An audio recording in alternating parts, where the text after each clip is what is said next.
The time for member statements has concluded. Questions without notice. I call the Leader of the Opposition. Thank you, Mr Speaker. My question is to the Prime Minister. Can the Prime Minister confirm that he's dumped his latest signature energy policy today because he's lost control of the parliament? Can he also confirm that he fronts a minority government because the Minister for Home Affairs deposed Malcolm Turnbull? And why is Malcolm Turnbull no longer the Prime Minister of Australia? The Prime Minister has the call. Thank you, Mr Speaker. What the Leader of the Opposition just put to me at the outset of his question is complete rubbish. That doesn't surprise me, because the Leader of the Opposition is always talking rubbish, Mr Speaker. He talks rubbish all the time. He talks rubbish in here. He talks rubbish outside of here. We all remember at the last election he went around talking rubbish, saying that we were going to sell Medicare, for goodness sake, Mr Speaker. Well, I can tell him that bulk billing in Medicare is at record highs under our government, Mr Speaker. I can tell him that hospital funding is at record highs and will be in the future under our government. And the same goes for schools funding, same goes for infrastructure funding, and the budget is coming back into balance, and we will be announcing that on the 2nd of April of this year, Mr Speaker. So we will be doing, as part of our broader economic plan, is to ensure that we're not only meeting our environmental commitments, but we're doing the right thing to get reliable energy into the electricity market, and we'll be doing that with the big stick, and we'll be doing that with every tool at our disposal. Members on my left. All I know is that the Leader of the Labor Party is not prepared to take on the big energy companies, just like he's not prepared to take on the big banks, Mr Speaker, because he's going to sell out the mortgage broking industry and hand the power back to the big banks. The Leader of the Opposition, the Leader of the Labor Party, Mr Speaker, is very big on talking rubbish, and he started off on that vein today. The member for Forrest. Thank you, Mr Speaker. My question is to the Prime Minister. Will the Prime Minister update the House on how the government is working to close the gap for Indigenous Australians? The Prime Minister has the call. Thank you, Mr Speaker, and I thank the member for her question and her keen interest in this topic and the interest of all members in this chamber on this very important issue of closing the gap for Indigenous Australians. And I thank the Leader of the Opposition for his remarks today on this matter as well. As I said today, there are three important things in that speech today on closing the gap. The first one is that while we recognise the closing the gap process was set up with all the best of motives, it's time to refresh that process by having genuine partnership with Indigenous Australians about what these goals are, what the targets are, and most importantly the actions that need to be taken to achieve these outcomes, and that must also be done in partnership with states and territories. The suggestion that any member of this chamber, whether they be the Prime Minister or anyone else, can come in here on an annual basis and pretend to think that they and they alone, or one level of government or one agency, can go about closing the gap in this country is to misunderstand the fundamental challenges we face in this most important of issues for our first Australians. So that refresher process is underway. It is working closely with state and territory governments, and most importantly, it is working closely with the peak Indigenous organisations who will be working with those other agencies of governments to ensure we get the refresh process right and we set targets. The second point I made, Mr Speaker, is yes, we must close the gap, but we also must stay positive and keep the hope alive about where we're heading. And we need to ensure that every time a child, an Indigenous child, gets into school and stays into school, we recognise that as a major change for that young person's life, and that will change communities. And the same is true whether it comes to housing, of getting young and other Indigenous Australians into work, whichever program is used to achieve that outcome, and we remain committed to all of those programs which are getting young and other Indigenous Australians into work. But, Mr Speaker, as we move forward with the Closing the Gap process, we need to have focus, and as the Prime Minister and for our government we are going to have that focus. And we're going to focus on what the Special Envoy has recommended, and that is to get Indigenous kids in school and to ensure they stay in school for longer. And that's why today we have announced our teacher boost for Remote Australia. removing all or part of the help debt for 3,100 students to encourage more teachers to work and stay working in very remote areas where the greatest disadvantage exists for Indigenous Australians for education, a youth education package of some $200 million for extra support to give more Indigenous students the support and mentoring they need through their secondary studies, and getting kids to school by working community by community and school by school to invest $5 million in remote and very remote areas for projects that support and promote local school attendance. This is our plan. This is our commitment. The member for Port Adelaide. Well, thank you, Mr Speaker. My question is to the Prime Minister. Can the Prime Minister confirm that today the government dumped its 11th signature energy policy since the last election? Can he also confirm that the government is now crab-walking away from its plan to fund new coal-fired power stations and indemnify their operators at a cost to taxpayers of $17 billion per station? When does the government plan to announce its 12th energy policy? Prime Minister has the call. Well, now we've got another member of the Labor Party just coming up here and speaking rubbish, Mr Speaker. I mean, it doesn't make it true that you just come up here and assert these things. It doesn't make it true.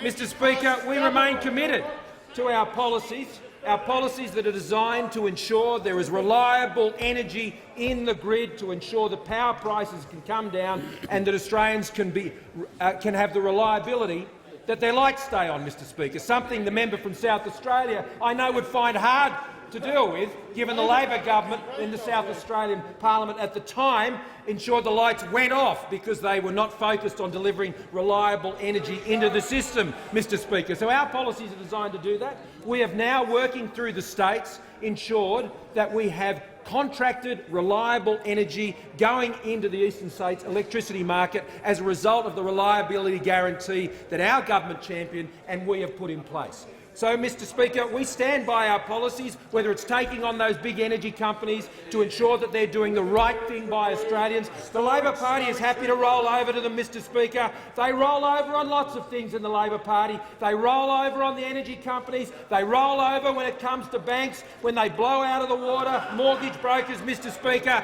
And we know they roll over when it comes to keeping Australians safe and secure, by rolling over when it comes to protecting our borders, and rolling over to the Greens and the left wing of the Labor Party and others that would seek to undermine our borders. Mr Speaker, the Labor Party roll over any time anyone comes near them. That's why they can't be trusted. They cannot be trusted by the Australian people to make Australia stronger, because they are weak and their weakness will infect this nation. The member for Canning, I think, was just Thank you, Mr Speaker. Yeah. My question is to the Prime Minister. Will the Prime Minister explain to the House what is required for strong borders and for keeping Australians safe and secure? The Prime Minister has the call. Thank you, Mr Speaker, and I thank the member for Canning for his question, and I thank him for his service, as I do all servicemen and women in this place and outside of this place, and veterans. We thank them for their service. They understand, as I would hope all people in this chamber would understand, and I certainly know the government members understand, that to have a national security policy to keep Australians safe and secure, you need to understand and appreciate the threats that the nation faces. You need to ensure that you have a plan to address those threats, and I outlined that plan that has been working for Australia under our government on Monday of this week to the National Press Club that addresses those threats. You have to be prepared to resource that plan by ensuring you have economic policies that provide for a stronger economy, and that you have the budget management skills to bring the budget back into balance so you can support those important investments to keep Australians safe and secure. These are all incredibly important elements of having successful national security policy in this country. But you know, there's one thing more important than all of that. More important than all of those things. You've got to have the conviction to take the action and follow through, Mr Speaker. That's what you've got to have. You've got to have the medal, you've got to have the ticker, you've got to have the resolve to actually see things through and implement these decisions, and not roll over to whatever wind might blow your way to make you compromise Australia's national security and trade it away. That will never happen under a Liberal Nationals coalition government, Mr Speaker, but it did happen in this place this week by the Leader of the Labor Party when he rolled over, Mr Speaker, and compromises and traded away Australia's border protection. Now, I wondered why he would do that, Mr Speaker, but I think it's pretty simple to understand. You don't value what you never built.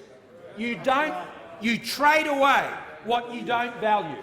And the Labor Party does not value stronger borders because this week they traded them away, Mr Speaker. They just threw them away carelessly to try and solve some internal political problem for the Leader of the Labor Party, who couldn't stand up to the voices in his own party, let alone those without his party, to stand up for stronger borders. And if you haven't built it, you don't understand, you're happy to let it just fall into disrepair. And that is what would happen under this Leader of the Labor Party.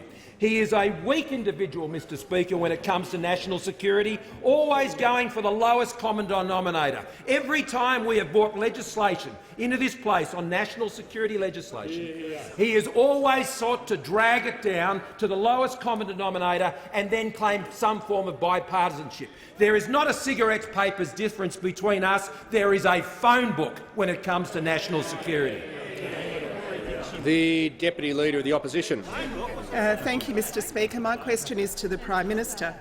As the Prime Minister believes his so-called big stick legislation is so important, why has it been removed from the daily program, and when will he put it to a vote in the Parliament? The Leader of the House has the call. Thank you, Mr Speaker. Mr Speaker, the program is settled by the Leader of the House, in consultation, of course, with ministers and with the Parliamentary Liaison Office. The legislation to which the Deputy Leader refers, the divestment bill, is part of that program, and I can confirm that it has not been removed from the notice paper. Next question. It's the independence question. The member for Mayo has the call. Thank you, Mr Speaker. My question is to the Minister for Families and Social Services. Recently, I hosted an NDIS forum where participants shared their frustration at not being allowed to see their draft plan prior to it being submitted by the NDIA. Plans with the wrong birth date and name, leading to weeks of delay and exclusion of services. Worse still, some plans don't reflect what was requested or needed. 27-year-old Mitchell has spastic quadriplegia and needs assistive technology to open his front door. Instead, he was given a gym membership. Not being allowed to view the draft plan leaves many feeling disempowered and disrespected. Minister, why won't you let participants view a copy of their draft NDIS plan before it being submitted for approval? The Minister for Families and Community Services. Well, I do thank the member for Mayo for her question. She's shown a strong interest in the National Disability Insurance Scheme, and I've enjoyed the opportunity to work with her on a number of cases. And I would certainly say, in relation to the specific instances that she's mentioned, I'll be very happy to speak to her about the specifics of those. But what I would say is the member is absolutely right to emphasise the importance of the plan. It is very important that a plan is developed which meets the needs of the participant in the National Disability Insurance Scheme. We now have some 250,000 Australians supported by the National Disability Insurance Scheme, and the process of having their plan developed and finalised is absolutely critical. That's why the National Disability Insurance Agency, under our Liberal National Government, has been working to improve the arrangements in relation to plans. For example, from October of last year, a new general participant pathway was rolled out so that NDIS participants can be assured of having a face-to-face meeting as part of the process of developing their plan. And of course, as the plan is developed, there's an iterative engagement process with their local area coordinator. That fits with a range of other changes and reforms that we've introduced, including, for example, the enhanced My Place portal, the enhanced provider finder, specialist pathways for participants with particular needs. So in October, we announced a new tailored The Minister will psychosocial resume disability his stream. seat for a second. The member for Mayo on a point of order.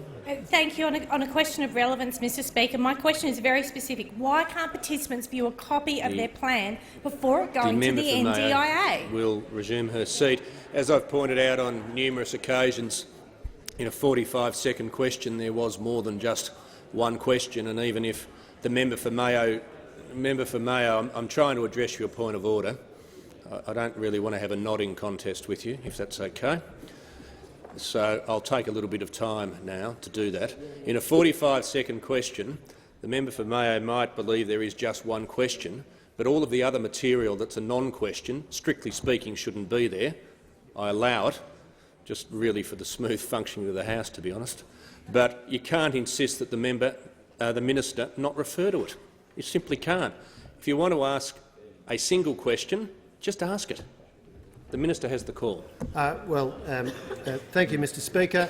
And in relation to plans, the point I'd make to the member is there clearly has to be a point in the process at which the plan is finalised, provided to the participant. What's very important to be clear on is that if the participant has concerns about the plan, and of course there will be instances where the plan is not perfect, of course that's the case, then what the participant has the opportunity to do is first of all ask for an internal review of the plan, and that happens regularly and routinely, and changes are regularly made if it turns out that the review recommends that changes should be made.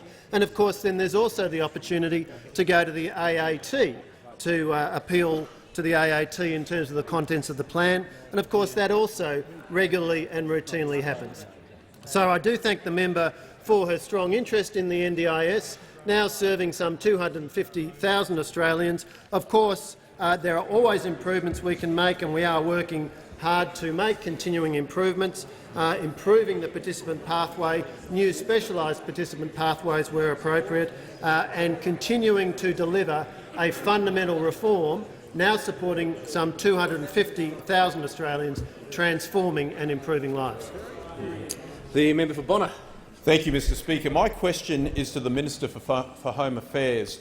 Will the minister update the House on the importance of maintaining Australia's strong and consistent border protection policies?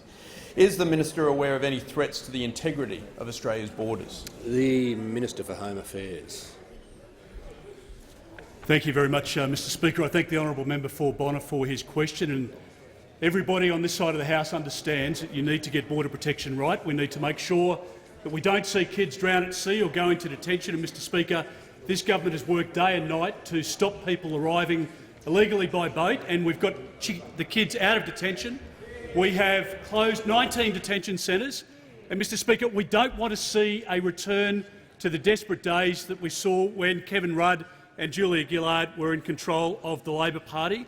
But I fear we are watching a rerun of that train wreck under this Leader of the Opposition.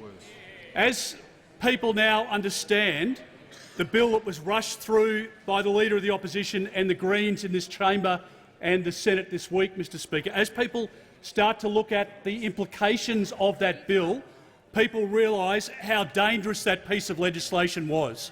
Now, Mr Speaker, at the moment, the government has the ability, under the Migration Act, to stop somebody accused of sexual assault, for example, hopping onto a plane, say in Dubai or Wellington, Washington, wherever it might be, to stop that person boarding the plane to come to our country.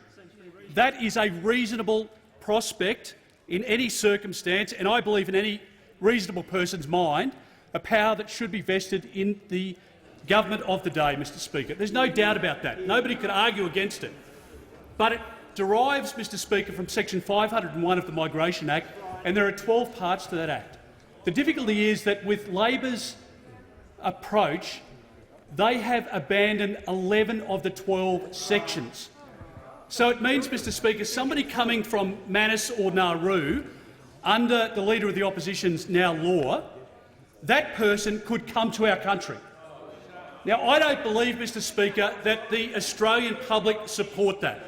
I don't believe that the Australian public want to see kids back on boats or drowning at sea. But I can say to you, Mr Speaker, what has happened this week is the Labor Party has completely undermined their own credibility. They went to the last election promising the Australian public that their policy would be no different to that of the coalition. The reality, Mr Speaker, is that they have abandoned temporary protection visas. That is a central pillar of our success of Operation Sovereign Borders. They have walked away from it. There are only two remaining pillars. One is in relation to offshore processing. This week they completely abandon it. It leaves one pillar, Mr Speaker. That is turning back boats where it's safe to do so. Does anybody believe in this chamber, around the country, that this Leader of the Opposition would be able to turn back boats where it's safe to do so? Of course not, Mr Speaker. The people smugglers understand that Labor's weak on border protection, and the Australian public this week have seen it on full display. Concluded. Members on my right, the member for Blair has the call. Member for Blair has the call. Members on my right. That's all right. Enjoy yourself. Take your time. Thank you, Mr Speaker. Members on my right. Thank you, Mr Speaker. My question is to the Minister for Home Affairs. The Financial Review reports the government has a $423 million contract with the secretive Paladin Group, a group registered to a beach shack run by a director charged with fraud and money laundering, and which is charging taxpayers $20 million a month for services worth just $3 million. Can the minister guarantee this almost $500 million contract meets the probity required for the spending of taxpayers' money? The Minister for Home Affairs has the call. So, Mr Speaker, I'm actually quite touched, I've got to say. I mean, he doesn't get much of a chance to ask a question. He doesn't ask questions very regularly in this place, and, Mr Speaker, you can see why. So let me come to it, Mr Speaker. The department under the department, I'll scream and yell all you like, it won't make any difference. You're hopeless on border protection as well. So, Mr Speaker, the reality is that the federal government contracts to companies. There are federal procurement rules in relation to contracts. The department, not the ministers, deal with procurement, and if there are issues, the department, the secretary of my department, will deal with those issues, Mr Speaker. But I can tell you what this contract is about. It's about delivering security services. Why would you need services of this nature? Why would you need services of this nature, say on Manus Island or Nauru, for example? You'd need it because the Labor Party brought 50,000 people on 800 boats. Now, tragically, 1,200 didn't make it, Mr Speaker. As we know, they drowned at sea, but many people made it. And when Mr Rudd set up the arrangement with the PNG government to open Manus and to put women and kids and people onto Manus Island, it meant that the government, in very quick fashion, had to put up tents, had to have people living in dreadful conditions, had to contract very quickly. A horrible situation, but we're seeing it potentially unfold again if this Leader of the Opposition wins the election in May, Mr Speaker. That's the reality. Labor has been a disaster on border protection. They spent $16 billion, money that could have been spent on hospitals here, could have been spent on roads here, could have been spent on all sorts of government expenditure such as listing medicines on the PBS. Don't forget that Labor ran out of money and they couldn't list drugs anymore, Mr Speaker, when they were last in government. So imagine asking a question about why we're spending money on the detention network. We're still cleaning up your mess. That's the problem, Mr Speaker. We don't clean up Labor's messes overnight. This has taken years. And we've got to a position where we have closed 19 detention centres. We've got to a position where we've got the 8,000 kids that Labor put into detention out of detention. And yet we're facing the prospect this week in Parliament, Mr Speaker, where Labor wants to undo all of that, to bring people of questionable character to our country, to bring people to our country which will send a message to people smugglers that they are back in business. Why would the Labor Party do that, Mr Speaker? Why would they risk billions of dollars and lives again? Why would the Labor Party do that, Mr Speaker? Because this Leader of the Opposition is weaker than Rudd and Gillard combined. The Attorney-General will cease interjecting. Just before I call the member for Lyne, I'd like to inform the House we have joining us on the floor this afternoon His Excellency Mr Pedro Rodriguez de Silva, the Ambassador of Portugal to Australia. On behalf of the House, extend a very warm welcome to you, and I call the member for Lyne. Thank you, Mr Speaker. My question is to the Deputy Prime Minister and Minister for Infrastructure, Transport and Regional Development. Will the Deputy Prime Minister update the House on the cost to regional Australia of failed border protection measures, and what is at risk from different approaches to managing our borders? The Deputy Prime Minister has the call. Thank you, Mr Speaker, and I thank the member for Lyne for his question. Mr Speaker, the answer to his question is all about opportunity costs, Mr Speaker. Opportunity costs, what we've lost in infrastructure when Labor was in government because of the lost opportunities that could have happened had we not been spending, had they not been spending, had the Commonwealth not been spending money on 19 detention centres, on money cleaning up the mess that they left in immigration, on their weak border measures. Mr Speaker, I'm asked about infrastructure. Mr Speaker, when I was in my early ministry, I visited Amberley RAF Base. Amberley RAF Base in the member for Blair's electorate, and I'm glad that the member for Blair has been taken out of witness protection in question time today, Mr Speaker. Mr Speaker, the group captain there said to me, if ever you get the opportunity, if you're the Minister for Roads, I'd like you to do something about the Amberley interchange, the Cunningham Highway. Well, you know what? Not because it was politically expedient to do so, but because it was the right thing to do, we funded in last year's budget $170 million for the Cunningham Highway. Had I ever received, or had previous Transport and Infrastructure Ministers ever received correspondence from the member for Blair? Probably not. I certainly didn't. But you know what? We funded it because it was the right thing to do, because the group captain said to me, you know what, if that road isn't funded, one day there's going to be a dreadful accident there. And we funded it. It wasn't even on the Queensland Labor priority list. Yes, he nods. Yes, he nods. But you never, the member for Blair, never raised it. But you know what? We did because it was the right thing to do. And Senator Stoker was there when we visited that site. The member for Maranoa was there. He joins Blair at Kingaroy, and he knew that it was the right thing to do. Did the member for Blair ever once, did he ever once, when he served in the Rudd-Gillard years, when $16 billion was being wasted, $16 billion was being blown away on immigration, did he ever put up his hand and say, you know what, I'd like money for the Amberley interchange, I'd like money for the Cunningham Highway between Yamanto and Creek, Ebenezer Creek? Did he ever once say that? I doubt it. I doubt that he ever went into caucus and fought hard for it. And often we hear from the member for McEwen. The good old member for McEwen is talking about phones, mobile coverage. Not once, not one phone tower did your side of government, when you're in government, ever fund. But you know what? 687 mobile phone towers that we have funded, and 671 of them we have installed. That's because we get on the job with the job of making sure that we spend the right amount of money on infrastructure. And you know what we do?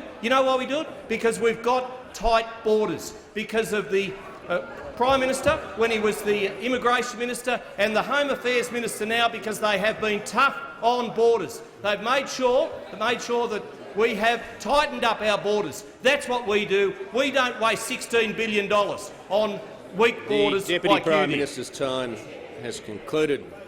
The member for Hunter. Mr Speaker, my question is to the Prime Minister, and I refer him to requests for an emergency meeting of the National Party to discuss his decision to dump his latest signature energy policy. Why didn't the Prime Minister tell his deputy he was dumping his so-called big stick legislation before the Treasurer briefed it out? And given this government is so chaotic that one half doesn't know what the other half is doing, is this what the Prime Minister meant when he described his own government as the Muppet? The Deputy Prime Minister— no, the member for Hunter will just resume his seat for a second. The Deputy Prime Minister will cease yelling. The member for Hunter will begin his question again. And I thank you, Mr Speaker. My question is to the Prime Minister, and I refer him to request for an emergency meeting of the National Party to discuss the decision of the government to dump its latest signature energy policy. Why didn't the Prime Minister tell his deputy he was dumping his so-called big stick legislation before the Treasurer briefed it out? And given this government is so chaotic that one half doesn't know what the other half is doing, is this what the Prime Minister meant when he described his own government as the Muppet Show? Just before I call the Prime Minister, I don't want to think that I'm being soft on the Deputy Prime Minister, but having had the opportunity to hear it again without interjection, I can very clearly say the first part of that question was absolutely out of order, and the Prime Minister can address himself to the final part of the question. Thank you, Mr Speaker. Again, another Labor member just coming up here talking absolute rubbish. It's just complete rubbish. That's the answer to the question. You're talking rubbish, absolute rubbish. But I'll pick you up on one point. You talked about chaotic. I remember when I was the Shadow Minister for Immigration, I remember the chaos that engulfed the former Labor government because of their failure on borders. Because of their absolute manifest failure, that government fell apart. It fell apart not because, yes, they had internal division, that was true. Yes, they had the Leader of the Opposition now, back then, undermining leader after leader. That's all true. But the reason their government fell apart was because of their manifest failure on a key issue of policy, which was to protect Australia's borders. And as a result, the costs kept mounting up. Up to $16 billion was ripped out of the budget, all predominantly as a result of the incompetence and failure to act from the now Shadow Treasurer and then the worst immigration minister Australia has ever seen, who now wants to be the Treasurer of the country. That chaos, $16 billion, Mr Speaker. And now this Leader of the Labor Party has said for the last 5.5 years, there's no difference between Labor and Liberal and National when it comes to border protection. That is untrue. It's never been true. It is a falsehood he's tried to put on the Australian people for so long. As the Minister for Home Affairs has said, they are going to abolish temporary protection visas, the very thing Kevin Rudd did back in August of 2008, which set the boats running in the first place. What that means is Labor will provide permanent residence to people who illegally enter Australia. That's what they are going to do if they're elected. Second point, they have abolished offshore processing as we know it. They've abolished it. It will not be the tool that we have put in the kit that we have built that has been an effective part of our border protection framework. And thirdly, the third plank, turning back boats where it's safe to do so. The only thing that the Labor Party will turn back is they will turn back the successful border protection policies that this government has put in place, Mr Speaker. And the reason they will do all of those things is when it comes to border protection, they don't believe it.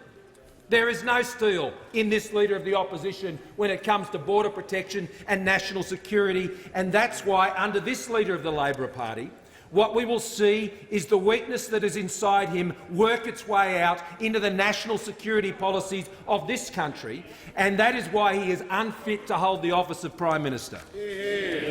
The member for Forrest. Thank you, Mr Speaker. My question is to the Attorney-General. Will the Attorney-General inform the House on how weakened border protections will affect our justice system? The Attorney-General has the call. Thank you, Mr Speaker, and I thank the member for her question. And, Mr Speaker, what has become very clear is that Labor members themselves either don't understand what their own Medevac laws do, or they can't now bring themselves to publicly acknowledge how their own laws work. And we've had several days of the member for Grainler come out with the nothing to see here response, where he said it essentially codifies what the government has been doing. No particular changes, nothing to worry about, steady as she goes. Well, that is nonsense. There are several very key differences, and let me just raise one of those differences here. Previously, the minister retained and exercised a general discretion to not transfer someone where on character grounds they would expose the community to serious risk of criminal conduct. Things that he took into account in making that decision: were there reasonable grounds to believe the person had engaged in serious criminality previously? Had the person been charged with a serious criminal offence? Was the person on trial for a serious criminal offence? Had the person been convicted and were they awaiting sentence for a serious criminal offence? That discretion is now gone. A very serious and significant change. We had the member for Scullin asked a very simple question today. The question was, under Labor's laws, would the minister still have a discretion to prevent the medical transfer of someone where there was a strong case against that person and they were charged with murder? And here was the answer from the member for Scullin. Well, that could well be the case. These are all going to depend on the circumstances of the cases This is actually the sort of discussion we should be having played out in Parliament, isn't it? I might address that answer in two parts, Mr Speaker. The first point is that you are simply plain wrong, and this is not hypothetical. We have been racing against time to try and assess the people that will be subject to these transfers. I mentioned one case yesterday. We also now know there is an individual currently in regional processing who's been charged with assaulting a medical official, who has a history of violence and who has allegedly been charged with murder in another country. The minister's discretion to refuse that transfer has gone, absolutely gone. And if I might address the second part of the member for Scullin's answer, the previous head of the Socialist left. The second part of the answer was this. This is actually the sort of discussion we should be playing out in the Parliament, isn't it? Well, we might say that is a hard discussion to have in Parliament when you gag the debate on the bill. A very difficult discussion to have in Parliament when you gag the debate on the bill. But don't worry, Huckleberry, because we will talk about this every single day between now and the election, every single question time. You gag the debate on bills that fundamentally change the border protection settings of this nation and have made our border protection weaker. The Leader of the Opposition. Thank you. My question is to the Prime Minister. In May 2017, Labor called for a Royal Commission into the violence, abuse and neglect of Australians with a disability. For the last 2 years, and again a few hours ago in the Senate, the government has said no to this Royal Commission. Given ongoing and recent shocking reports about the mistreatment of Australians with a disability, will the Prime Minister finally join with Labor to support a Royal Commission which Australians with a disability and their loved ones have been calling for the last 2 years? The Prime Minister has the call. Thank you, Mr Speaker. My government takes abuse and neglect of people with disability very seriously, and we are engaging in substantial reform to improve the treatment of people with disability, many of whom will be eligible for the National Disability Insurance Scheme. As he would know, there have been multiple inquiries looking into issues of abuse and neglect of people with disability at both the federal and state levels. Now, the National Disability Insurance Scheme, which I am very pleased to acknowledge, which was initiated by the former Prime Minister Julia Gillard and supported by members of this side of the House, and has been supported by us as we've been in government, as we've fully funded this initiative and we've been taking it through the implementation phase. This is the most significant social reform since Medicare, and it will provide real choice and control for people with disability in the services they receive. Now, as responsibility for special disability services shifts from the states and territories to a national system through the NDIS, the government has established new significant and comprehensive safeguards to prevent abuse and neglect of people with disability under the NDIS.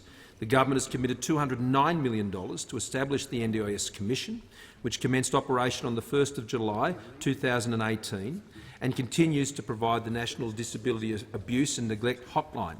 These resources deliver the protection people with disabilities that they deserve. Now, the Royal Commission to investigate the quality of care and safety provided in residential and home-based aged care services includes how best to deliver aged care services to people with disabilities residing in aged care facilities, including younger people, and will complement the action the government is already taking to improve the treatment of people with disability, and particularly for young people living with a disability. The Leader of the Opposition may be aware of the initiatives we're putting in place to support investment in the development of accommodation for young people with disability, of the sort that, as the member for Brisbane will know, is championed by organisations like Young Care, and we're backing that in. The truth is, the National Disability Insurance Scheme is in its early phases of implementation as these responsibilities are transferred. These need to be practiced and put into place, and we will always remain open to what more can be done to identify any egregious issues or any lack of care or support provided to people with disabilities in this country. Right now, our focus is on implementing the National Disability Insurance Scheme, getting it right. It's a difficult job, and it has not been a perfect implementation, or it was never a perfect inauguration when it first came into being. But one thing is true. I believe it has always enjoyed the bipartisan support in this chamber and beyond the major parties to the other parties and independents in this chamber. And I would like for us to continue to operate in that vein. The member for Bowman. Yeah, thanks, Speaker. A question to the Treasurer. Will the Treasurer outline to the House what the costs are of weakening Australia's border protection measures? The Treasurer has the call. Thank you, Mr Speaker, and I thank the member for Bowman for his question. And I can inform the House that the cost of weakening our borders is high, Mr Speaker.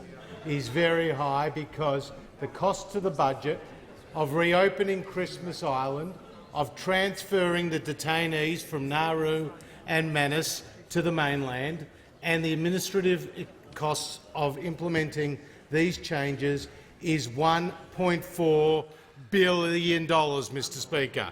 And that is not even taking into account the cost that will be incurred from new arrivals. And if history is any guide, if Labor is allowed to inhabit the Treasury benches, there will be new unauthorised arrivals. Because the last time the Labor Party were in government, we saw 800 boats and 50,000 unauthorised boat arrivals. 8,000 children ended up in detention, and 2,000 children were in detention when we came to government. And tragically, more than 1,000 people lost their lives at sea. 17 new detention centres were open, and there was a huge physical cost, emotional cost and, of course, budgetary cost. And the cost of Labor's failed border protection policies was $16 billion. $16 billion could build 1,000 primary schools, Mr Speaker. That's more than 10 schools in each electorate of those opposite. In Hotham, in Herbert, in Braddon, in Bass, in Brand, you could have more than 10 primary schools if you didn't have the cost of Labor's folly when it came to borders. $16 billion would build 100 new hospitals. That's a new hospital in every electorate of those sitting opposite. So, Mr Speaker, in contrast to the Labor Party, we put in place strong border protection policies that have worked, policies that have stopped the boats, policies that have allowed us to close detention centres, policies that have allowed us to save lives, policies that have allowed us to take every single child out of detention. Now, Mr Speaker, these are policies that have worked. These are policies that have made Australia safer. These are policies that Labor now wants to unwind. The Leader of the Opposition. My question is to the Prime Minister. I refer to the Prime Minister's previous answer and acknowledge his support for the NDIS. But at 12:15 p.m. today, government senators voted and divided against a Disability Royal Commission. Is that still the position of the government? The Prime Minister has the call. Well, thank you, Mr Speaker. I thought I made the government's position fairly clear in my answer to the last question, and I'd add this further. The NDIS Commission has strong investigation and regulatory powers and can take tough and appropriate action, including deregistration, banning orders and civil penalties. The NDIS Commission commenced operations in New South Wales and South Australia on the 1st of July 2018. It will commence in the ACT, Northern Territory, Queensland, Tasmania, Victoria on the 1st of July 2019 and in Western Australia on the 1st of July 2020. At this point, Mr Speaker, there are the powers and the ability to address issues in this sector as we currently understand it, but we will always remain open to ideas and suggestions about how further support can be provided. The member for Grey. Thank you very much, Mr Speaker. My question is to the Minister for Immigration, Citizenship and Multicultural Affairs. Will the Minister update the House on how the government is securing our borders and maintaining a strong border security and border protection policies that have been so successful? And is the Minister aware of any risk to this success? The Minister for Immigration has the call. Well, thank you, Mr Speaker. And as we all know, this government inherited a humanitarian catastrophe from those opposite. with 50,000 people arriving, with 8,000 children forcibly placed in detention, and most tragically of all, with 1,200 people perishing at sea. If you look at Australia's post-war policy history, it is very difficult to come across a more appalling example of failure by an Australian government. It was extraordinary. But, Mr Speaker, what those opposite want to do now is destroy the successful system that this government has built to fix the mess that they created. And as I said yesterday, Mr Speaker, what those opposite want to do is apply a lower standard for people who transfer to Australia from Manus Island and Nauru than for every other person who comes to Australia under a visa under Section 501 of the Migration Act.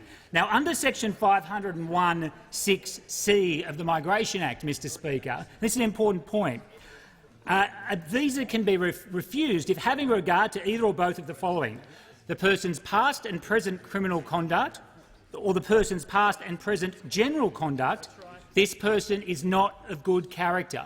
Now, that's very broad, Mr Speaker. That applies to anyone coming here on a tourist visa, someone who's coming here on a work visa. It applies to your cousin from Canada who's coming to visit. And if they do not meet that standard, they do not get a visa and they do not get to come to Australia. But that standard, Mr Speaker, would not apply to those coming from Manus and Nauru. And that is because of Labor's Amendment 14 to the legislation, Mr Speaker. Now, under this legislation, which imposes a very, very narrow test on who can be excluded, there are so many examples of people for whom the minister could not stop their entry. A person who has multiple charges against them on sexual offences, for instance, a person alleged to be a drug dealer, and there's a whole other category that I think is really worth pausing and thinking about. And I'd really it'd be interesting to see the opposition's input on this point. What about, Mr Speaker, if we don't know someone's identity? Now, it turns out, Mr Speaker, that this is a significant issue in offshore processing. These people would not be excluded under Labor's definition because they very clearly have not breached the clauses under Labor's Amendment 14, and the government would be required to bring those people to Australia despite not knowing their identity. And that is shameful, Mr Speaker. The Leader of the Opposition. My question's to the Prime Minister. A message is being sent from the Senate to this House calling for a Disability Royal Commission. Is it still the government's position to oppose and vote against a Disability Royal Commission? The Prime Minister has the call. Thank you, Mr Speaker. As the Leader of the Opposition would know, it is a decision of the Executive Government to commission a Royal Commission, and if the government seeks to do that, then the government will do that. The member for Ryan.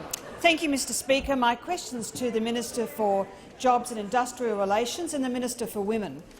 Will the Minister please update the House on how the government is acting to keep vulnerable women and children safe, including through our humanitarian programs? The Minister for Jobs, Industrial Relations and Women. I thank the Minister for Ryan for her question and for her strong interest in this very important matter. As the Prime Minister has said, it is our duty as a government to keep Australians safe, and we take that duty incredibly seriously. Since 2015, the government has invested more than $420 million in initiatives to help keep women and children safe, including initiatives announced only this week that will help women with emergency accommodation when fleeing domestic and family violence, and also helping to keep those women who want to remain in their homes safe in their homes. The government, of course, takes the financial security of women very seriously as well, helping women to build their financial security through the Women's Economic Security Statement. Over $100 million of initiatives announced last year for the first time ever to help build women's financial resilience, capability and security. And, Mr Speaker, it's very timely that the member for Ryan asks about humanitarian programs. As only this morning I had the great privilege, along with the Prime Minister, of attending the UN Women's International Breakfast, Women's Day breakfast today. And we can be very proud as a country of the fact that we are one of only very few countries in the world that specifically supports the resettlement of women at risk of victimisation, harassment or serious abuse because of their gender through our Women at Risk program. But we can only do that if we control our borders. Controlling our borders means that we can offer security and safety to women like the 23-year-old Afghan woman who was sold by her father at the age of 6 years to a member of the Taliban. She was raped each and every day for a number of years. She bore 4 children, and she was finally able to escape her circumstances from Pakistan and be able to resettle here in Australia thanks to our Women at Risk program. Sadly, her story is not unusual, but the government is helping women just like her. In fact, since 2013, more than 7,000 women and children have found safe refuge in our country because of our Women at Risk program. In fact, in the last financial year alone, 2,100 women and children have been able to find safe refuge here, which is more than at any other time in our history. Those opposite talk a lot about compassion, and they're very conspicuous in their talk about compassion, but real compassion is delivering safety and security, which is what we are doing, and those opposite The risk Minister's it. time has concluded. The Leader of the Opposition. Thank you. My question is to the Prime Minister. I refer to his previous answer. Can the Prime Minister inform the House whether the Executive will implement a resolution of the Parliament such as the one which has already been carried in the Senate and will be voted on in the House? Prime Minister has the call. Again, Mr Speaker, if the government intends to initiate a Royal Commission into any matter, as we have indeed done in relation to aged care sector, which includes the in-home care and the disability services support provided in residential aged care to young Australians, then we will initiate that process and we will take— the question is when. We've already announced the Royal Commission into aged care. It's already happened. I was talking about the Royal Commission to aged care. That's what I was referring to. We've actually done it. We initiated that. I took that decision when I became Prime Minister, and I initiated it. I don't recall the previous government doing that, Mr Speaker. I don't recall them doing that. In all their calls for Royal Commissions, I never heard them call for a Royal Commission into aged care. I didn't hear them do that, Mr Speaker. We chose to do that. Minister. I was just responding to interjection, Mr Speaker. If they don't want to interject, fair enough. The Leader of the Opposition on a point of order. On direct relevance, my question was about a Disability Royal Commission. The Prime Minister is in order. The Prime Minister has the call. Yeah, I was making the point, Mr Speaker, that where the government seeks to put in place a Royal Commission, we will do that. We will draft terms of reference, we will consult on it, we will issue it. That is a matter for the executive government to determine where the Royal Commissions are made. Those decisions are not made by the Parliament. The Parliament can pass resolutions. They can pass many resolutions. But under our Constitution and the way the government works, the government is the one that initiates Royal Commissions. We've been more than ready to call Royal Commissions in the past. We would be in the future. And, Mr Speaker, our focus at the moment is ensuring that we are establishing the National Disability Insurance Commission. But I take the interjection from the member. You better hurry. How arrogant has the Labor Party become about the next election, Mr Speaker? So sure they are of winning the next election that they call out in this way, saying, well, you better do it because you'll be all done, Mr Speaker. So arrogant they have become, Mr Speaker. Now, you said it, Albo. The Prime Minister, I'm just reminding him to refer to members by their correct titles. And the member for Grayndler on a point of order. Point of order, Mr Speaker. The Prime Minister knows full well that I was referring to the fact that the resolution from the Senate will be back here soon. Member for Grayndler can resume his seat. The Prime Minister can resume his seat too. The member for Wright. Just going to make an obvious point.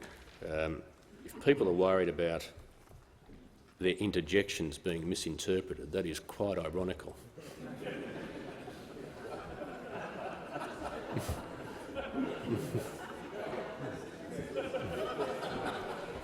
Fair point. Good. I'm quoting you. The Prime Minister has the call. Thank you, Mr. As I was saying, so arrogant have the Labor Party become that they think they can do whatever they like, and we're seeing it already in opposition, trashing our border protection laws even before they have an opportunity to face an election, Mr. Speaker. The Australian people have seen this mob, Mr. Speaker. They've seen them for what they are. And yes, there will be an election, there will be a decision, and I don't believe they will elect an arrogant Labor Party. The member for Tangney. Thank you, Mr. Speaker. My question is to the Minister for Industry, Science and Technology. Will the Minister inform the House how the government is able to create jobs and opportunity through investment in industry, science and technology? How would this investment be put at risk by different approaches to budget management, including recklessly unravelling Australia's border protection regime? The Minister for Industry, Science and Technology. Thank you, Mr. Speaker, and I thank the member for Tangney for his question. And I know how passionate he is about making sure that Australia has a strong economy, and by having a strong economy we can actually grow at the jobs that we have already and build on our economy into the future.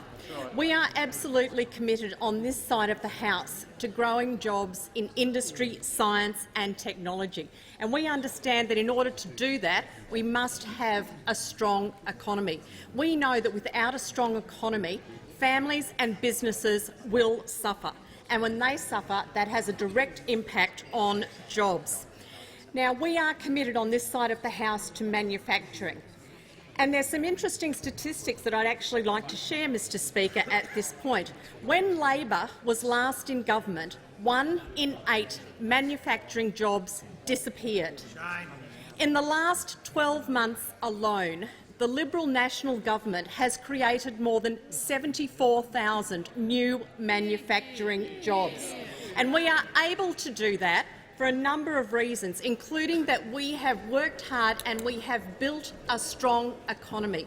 And through doing that, we have been able to inspire confidence in small businesses and medium enterprises to invest in their businesses and to invest, of course, in their workforce and to grow those jobs.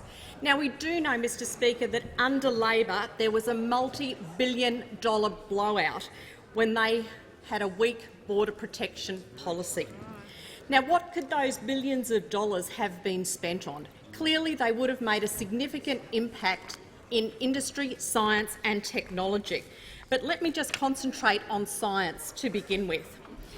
We have injected $1.5 billion into our science capability. We have put more money into science than when Labor did when they were in government. We have invested, including $97 million more into the CSIRO, $126 million more for ANSTO, $53 million more for the Australian Institute of Marine Science. Now, if billions of dollars have to go back into making sure that our borders are strong, it will have a significant and potentially devastating impact on our scientific research.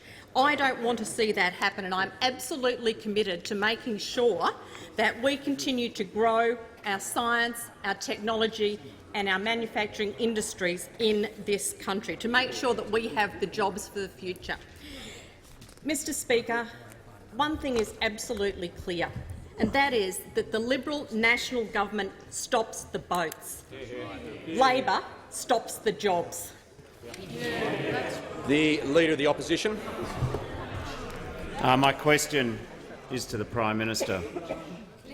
Does the Prime Minister support a royal commission into the violence, abuse and neglect of Australians living with a disability? Yes or no? The Prime Minister has the call. Mr. Speaker, I said when I first responded to this question that I had hoped there would be an approach to these issues and to supporting people with disabilities that wouldn't sort of get into this sort of partisan debate. I know what the Leader of the Opposition is doing, Mr Speaker. He's seeking to create a point of tension and division in this parliament about the support and care provided to people with disabilities. Now, I will remain open to every single option there is to provide support to people with disabilities, and that begins with ensuring that we're implementing correctly and appropriately the National Disability Insurance Scheme, to ensure that the commission that sits around that it has an ability to receive complaints and take action on those complaints is working effectively across the nation, and so that people with disability and their families and carers can get access to the sorts of remedies and solutions that are required. I have already demonstrated my willingness to call a Royal Commission when it comes to the aged care sector to address the very palpable abuses and neglect and the very serious cases that we have seen in that sector.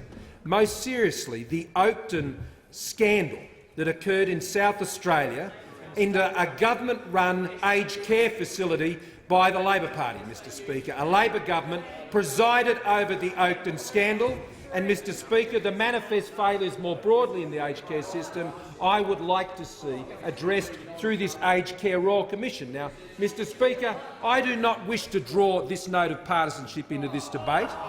I am open to every option to ensure the support for disabled Australians all around the country, as every budget I delivered as Treasurer demonstrated and will continue to demonstrate in my role as Prime Minister and with the Treasurer, Mr Speaker. So, we are open to every option, but one thing we are not open to is playing politics with disabilities. The member for Moore. Thank you, Mr Speaker. My question is to the Minister for Defence Personnel. Will the Minister update the House on the measures taken by the government to reduce the exposure of our ADF personnel to trauma associated with border protection operations? What assistance are we providing to those who have been exposed to trauma as a result of the deployment on border protection operations? The Minister for Defence Personnel, I should say. Thank you, Mr Speaker. I do thank the member for Moore for his question, and I thank him for the work he does to support veterans in his own electorate, but right throughout Western Australia. And, Mr Speaker, it is often said that there is no greater service to our nation than to put on the uniform of our Navy, our Army, our Air Force, and to be willing to place yourself in harm's way to help those who can't necessarily help themselves. And historically, harm's way has normally meant conflicts abroad, whether it be wartime or in peacekeeping missions, and in recent years, obviously, it's also included Afghanistan and Iraq. But as we all know, Mr Speaker, our ADF personnel can also be placed in harm's way much closer to home. On Operation Resolute, our ADF personnel have been deployed to protect our borders, and they can be exposed to dangers like when forming boarding parties to deal with unauthorised arrivals, often on boats which have been sabotaged, designed to sink, and often working in hazardous sea conditions. They're also deployed, Mr Speaker, on search and rescue missions, looking for or hoping to save people in peril of drowning at sea, but all too often recovering bodies from the sea. It is traumatic, Mr Speaker, it is horrendous, and there are quite sickening scenes. And it does have an impact, Mr Speaker. Our Department of Veterans Affairs is already helping people with PTSD and other claims directly linked to their service on border protection activities. And the government provides over $200 million annually to support those who have mental health issues. And I've got to say, Mr Speaker, there is a hidden cost to the people smugglers' insidious trade. And as our ADF personnel and their families, it is the people that we put in harm's way who carry that burden for the rest of their lives, if we let the people smugglers get back into business. And I want to quote from Senator Reynolds from the other place last night from her direct experience. And she said, "Let me say to everybody here, it won't be the senators in this place who have to recover the bloated corpses of babies and women mauled by the sharks. It will be the men and women of the Australian Border Force and the Australian Defence Force who have had to do it twice before. It won't be the members of the House of Representatives who will be comforting our Defence and Border Force personnel who years later still wake with night terrors, reliving the horrors we knowingly inflicted on them." And I've got to say, Senator Reynolds speaks from her direct military experience. And I know those opposite, last time they were in government, when they changed our border protection laws, it was full of good intentions. I don't suggest there was for a second there was any malice intended. But it sent the wrong message, and the outcome was horrific.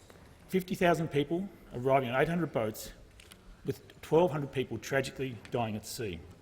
So, Speaker, I do urge those opposite to reconsider their position. Reconsider the direction they are taking right now. I fear they have started down a path which ends in more trauma and more lives lost, and I don't want to see the Australian Defence Force personnel placed in harm's way unnecessarily.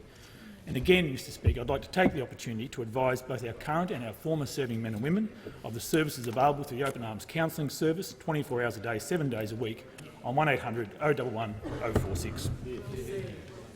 The member for Gorton. Thank you, Speaker. My question is to the...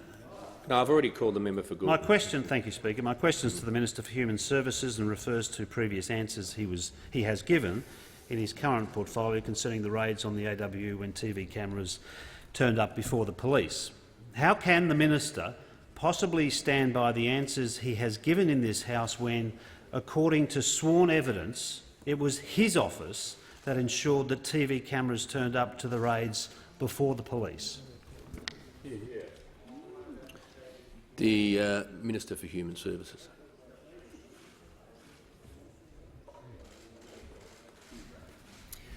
Well, thank you, Mr Speaker. During my time as Justice Minister, I had a whole series of breathless shadow ministers coming to the dispatch box every time there was an investigation that had political implications, asking me what I knew, who said what when, and my answers have always been the same. My office and myself dealt with difficult information, dealt with sensitive information every single day. And we knew our responsibilities in relation to dealing with that information, and we upheld those responsibilities in all circumstances. Now, I was pleased to update the House yesterday about what this issue is actually about. There is one person in this chamber who has not answered any questions about whether their behaviour was lawful in relation to the conduct of the union that they ran at the time. Now, if the police were investigating me and I had nothing to hide, I would do everything I could to get them the information, the evidence that they require to exonerate me from whatever allegation had been made. Now, if you were innocent, that is exactly what you would do. Now, if for 18 months you refused to provide that evidence, you did everything possible to stop the police from getting that evidence, how would you describe a person that behaved in that way? I would describe them as guilty. Guilty of hiding information from the police, guilty of not doing the right thing when they were in charge of the union. Let's just say the CEO of a private company gave company money to an organisation that they were involved in, a political organisation that they were involved in, just gave them some company money. Then later on, they gave their own campaign. They gave themselves some company money. What would they say about that CEO? They would say, lock him up. That's what they would say. But then when it comes to the CEO of a union, they, of course, apply completely different standards of behaviour. Now, the Leader of the Opposition, don't get one of your lesser minions to ask questions about this. If you've got something to ask me, get up and ask it yourself, and while you're at it, explain why you don't want this evidence going to the Australian Federal Police. The member for Indi. Thank you. My question is to the Prime Minister. Prime Minister, I refer to my question yesterday and acknowledge the release of the government's response to the Regions at the Ready report. The response sadly confirms that regional policy is uncoordinated, without planning or strategy. Prime Minister, traditionally people in regional Australia have supported the government, but as outlined in the Rusted Off book, clearly that is changing as we are continually treated as second-class citizens, and it's confirmed by this response. Prime Minister, as you prepare for the budget, will you personally commit to read this government response and undertake to give regional Australia the policies and resources we deserve to take our place with this great nation? The Prime Minister. Thank you, Mr Speaker. Well, yesterday the member asked me whether we had committed to a white paper on regional Australia. And as you know, in that response, we have committed to do exactly that, which is exactly what the member had been advocating to this government, that we should do that, and that is exactly what the government is going to be doing. And the other thing I'd say to the member is this, and that is to continue to fund the record levels that we are as a government to services, not just in metropolitan Australia but in rural and regional Australia. The one thing that will continue to support that is the economic plan that we continue to operate. In this country, as a result of the economic plan of this government, we have seen record growth in employment. We have seen businesses established all over the country. We have lowered taxes. We have provided a $5.6 billion investment into drought-proofing and providing support to Australians in rural and regional areas that are afflicted by the drought, with one of the most, I'd argue, most comprehensive responses to drought that this nation has seen. And I commend Minister Littleproud and I commend Major General Day for the work that he's been doing, working with rural and regional communities all around the country. And you're right, I commend the member for New England as well, and his responsibilities as the Special Envoy out there working with rural and regional communities all around the country. So whether it's the Inland Rail, whether it's our investment in regional universities, whether it's our investment in mobile towers, as the Deputy Prime Minister has reminded us, our government will continue to invest in the infrastructure, the services and the support that rural and regional Australians depend on and are represented by the countless number of rural and regional members that sit on the coalition benches here, Mr Speaker, who are the most voracious in advocates for the people of rural and regional Australia. And there is not a day that goes by, Mr Speaker, in my responsibility as Prime Minister, that my rural and regional members are not raising these issues and are championing the cause of rural and regional Australia. And that is why, under our government, rural and regional Australia is getting the level of services support that they have only seen under this government, Mr Speaker, at those record levels, and they'll continue to receive it. And I want to thank the members for their wonderful advocacy as rural and regional members to ensure that it will always have a voice in government here in Australia. The member for McKellar. Thank you, Mr Speaker. My question is to the Attorney-General. Will the Attorney-General update the House on how the government is supporting a strong justice system through strong and consistent border protection policies? How would other approaches impact Australia's ability to scrutinise transferees from Nauru for criminal justice and national security purposes? The Attorney-General has the call.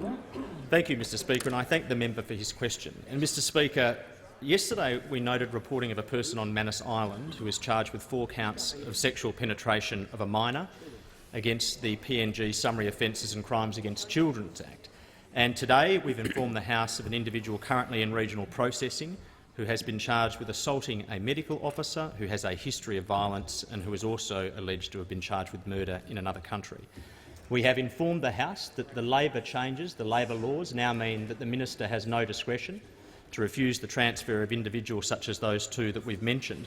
But perhaps an even more fundamental problem relates to the types of assessments that actually allow our agencies to unearth information of that kind.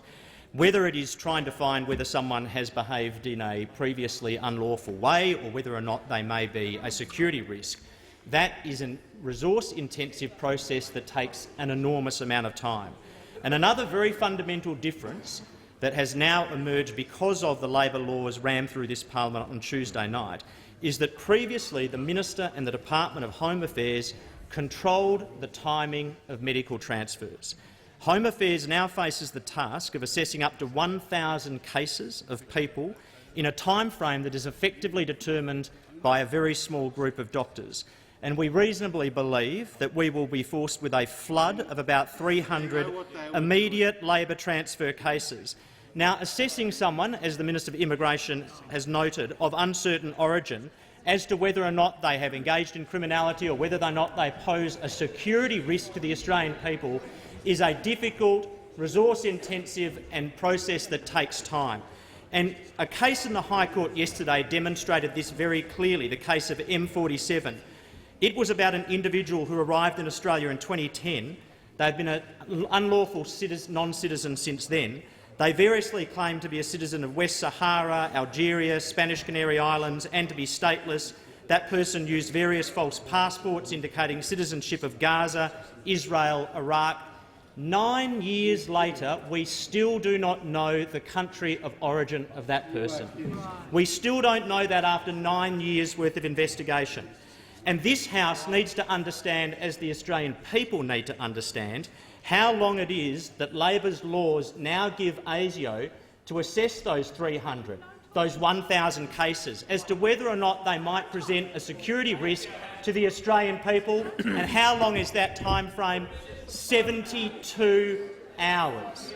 We are staring down the potential to have up to 300 requirements to assess 300 individuals for their potential security risk at once in a 72-hour period because of your changes to the law. The attorney's time has concluded. The member for Gorton. Thank you very much, Mr Speaker. My question is to the Minister for Human Services and refers to previous answers he has given in his current portfolio concerning the raids on the AWU when TV cameras turned up before the police. Can he confirm that no person who at the relevant time worked in his office leaked those raids to the media?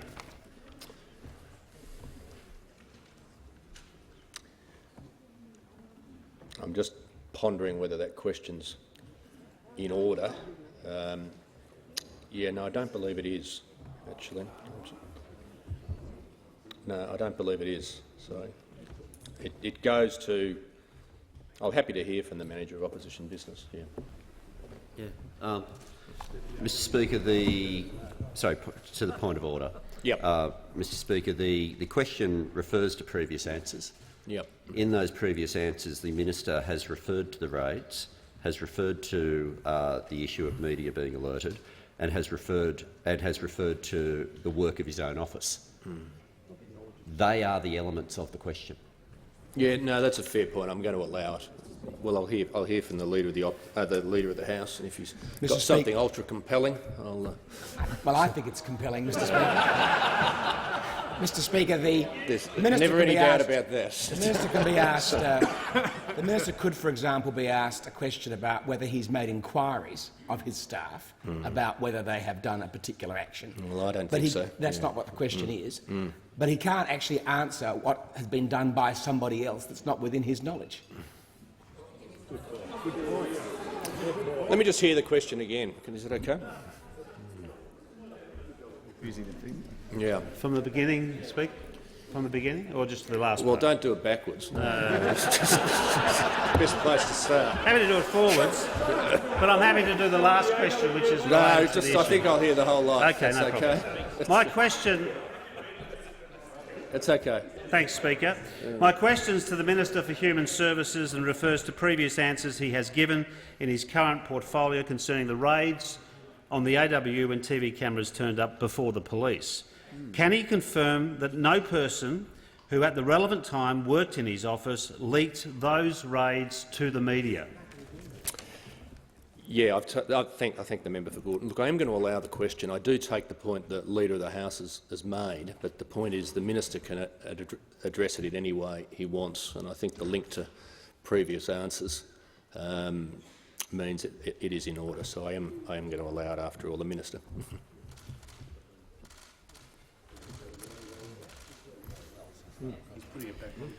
Well, thank you, Mr Speaker. I'm very pleased to answer this question because I've got a lot more to say about this. A lot more to say about this, because this goes to the character of the Leader of the Opposition. This goes to the character of the man who wants to be Prime Minister of this country. This goes to the character of the man who already is measuring up the curtains of the office, thinking about how he's going to redecorate the lodge and how he operates if he were to get into that position of responsibility. Because the last position of responsibility, the job he had prior to entering Parliament, was running the Australia's Workers' Union, the AWU, the union that since October in 2017 has been running interference, trying to stop the Australian Federal Police from getting the evidence that they require to pursue their investigations about wrongdoing within the union. And it goes directly to his behaviour when he was running that union. Can you just take union members' money and give it to whoever you like, including yourself? Including yourself. That's what he did with union members' money. The Minister will resume his seat. The Manager of Opposition Business on a point of order. Mr Speaker, I respect that there's a wide range allowed when there's a large preamble, but this question is quite tight in the specifics of what it asks and what it refers to. Members on my right. No, I'm just going to point out to the Manager of Opposition Business, as I was pondering the question, this is the problem in referring to previous answers, and that's exactly what the Minister is doing. The Minister has the call. Well, as I said, I'm very happy to continue to take a lot of questions on this. I understand question time has been extended, and I'm very happy to continue discussing what I know about this matter, which is quite a lot, actually. And I know a lot about political investigations in this place, and when I was Justice Minister, I was responsible for overseeing many of them. And we always knew how to deal with information in relation to those particularly sensitive cases. And what could be more sensitive than wrongdoing by the man who wants to be the Prime Minister of Australia? What could be more sensitive than that? Deputy Leader of the Opposition. When he was running the AWU, and this is what the police were investigating, there is allegations that union members' money was used in a cavalier fashion, given out to given out to his own campaign fund, and he has never once taken the opportunity to actually say why he won't allow that evidence to be examined by the police. Treasurer. Now, that is not the actions of somebody that doesn't have anything Members to on hide. my right. The Minister for Agriculture. Speaker, we know how this man would operate as Prime Minister of Australia because he's told us he will run the country like he ran the union. And if that's the case, we know how much more we've got to fear from a Labor government. The member for Goldstein. Thank you, Mr Speaker.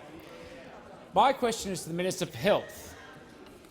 Will the Minister update the House how a strong economy enables the government to subsidise life-changing medicines for Australian patients living with lung cancer?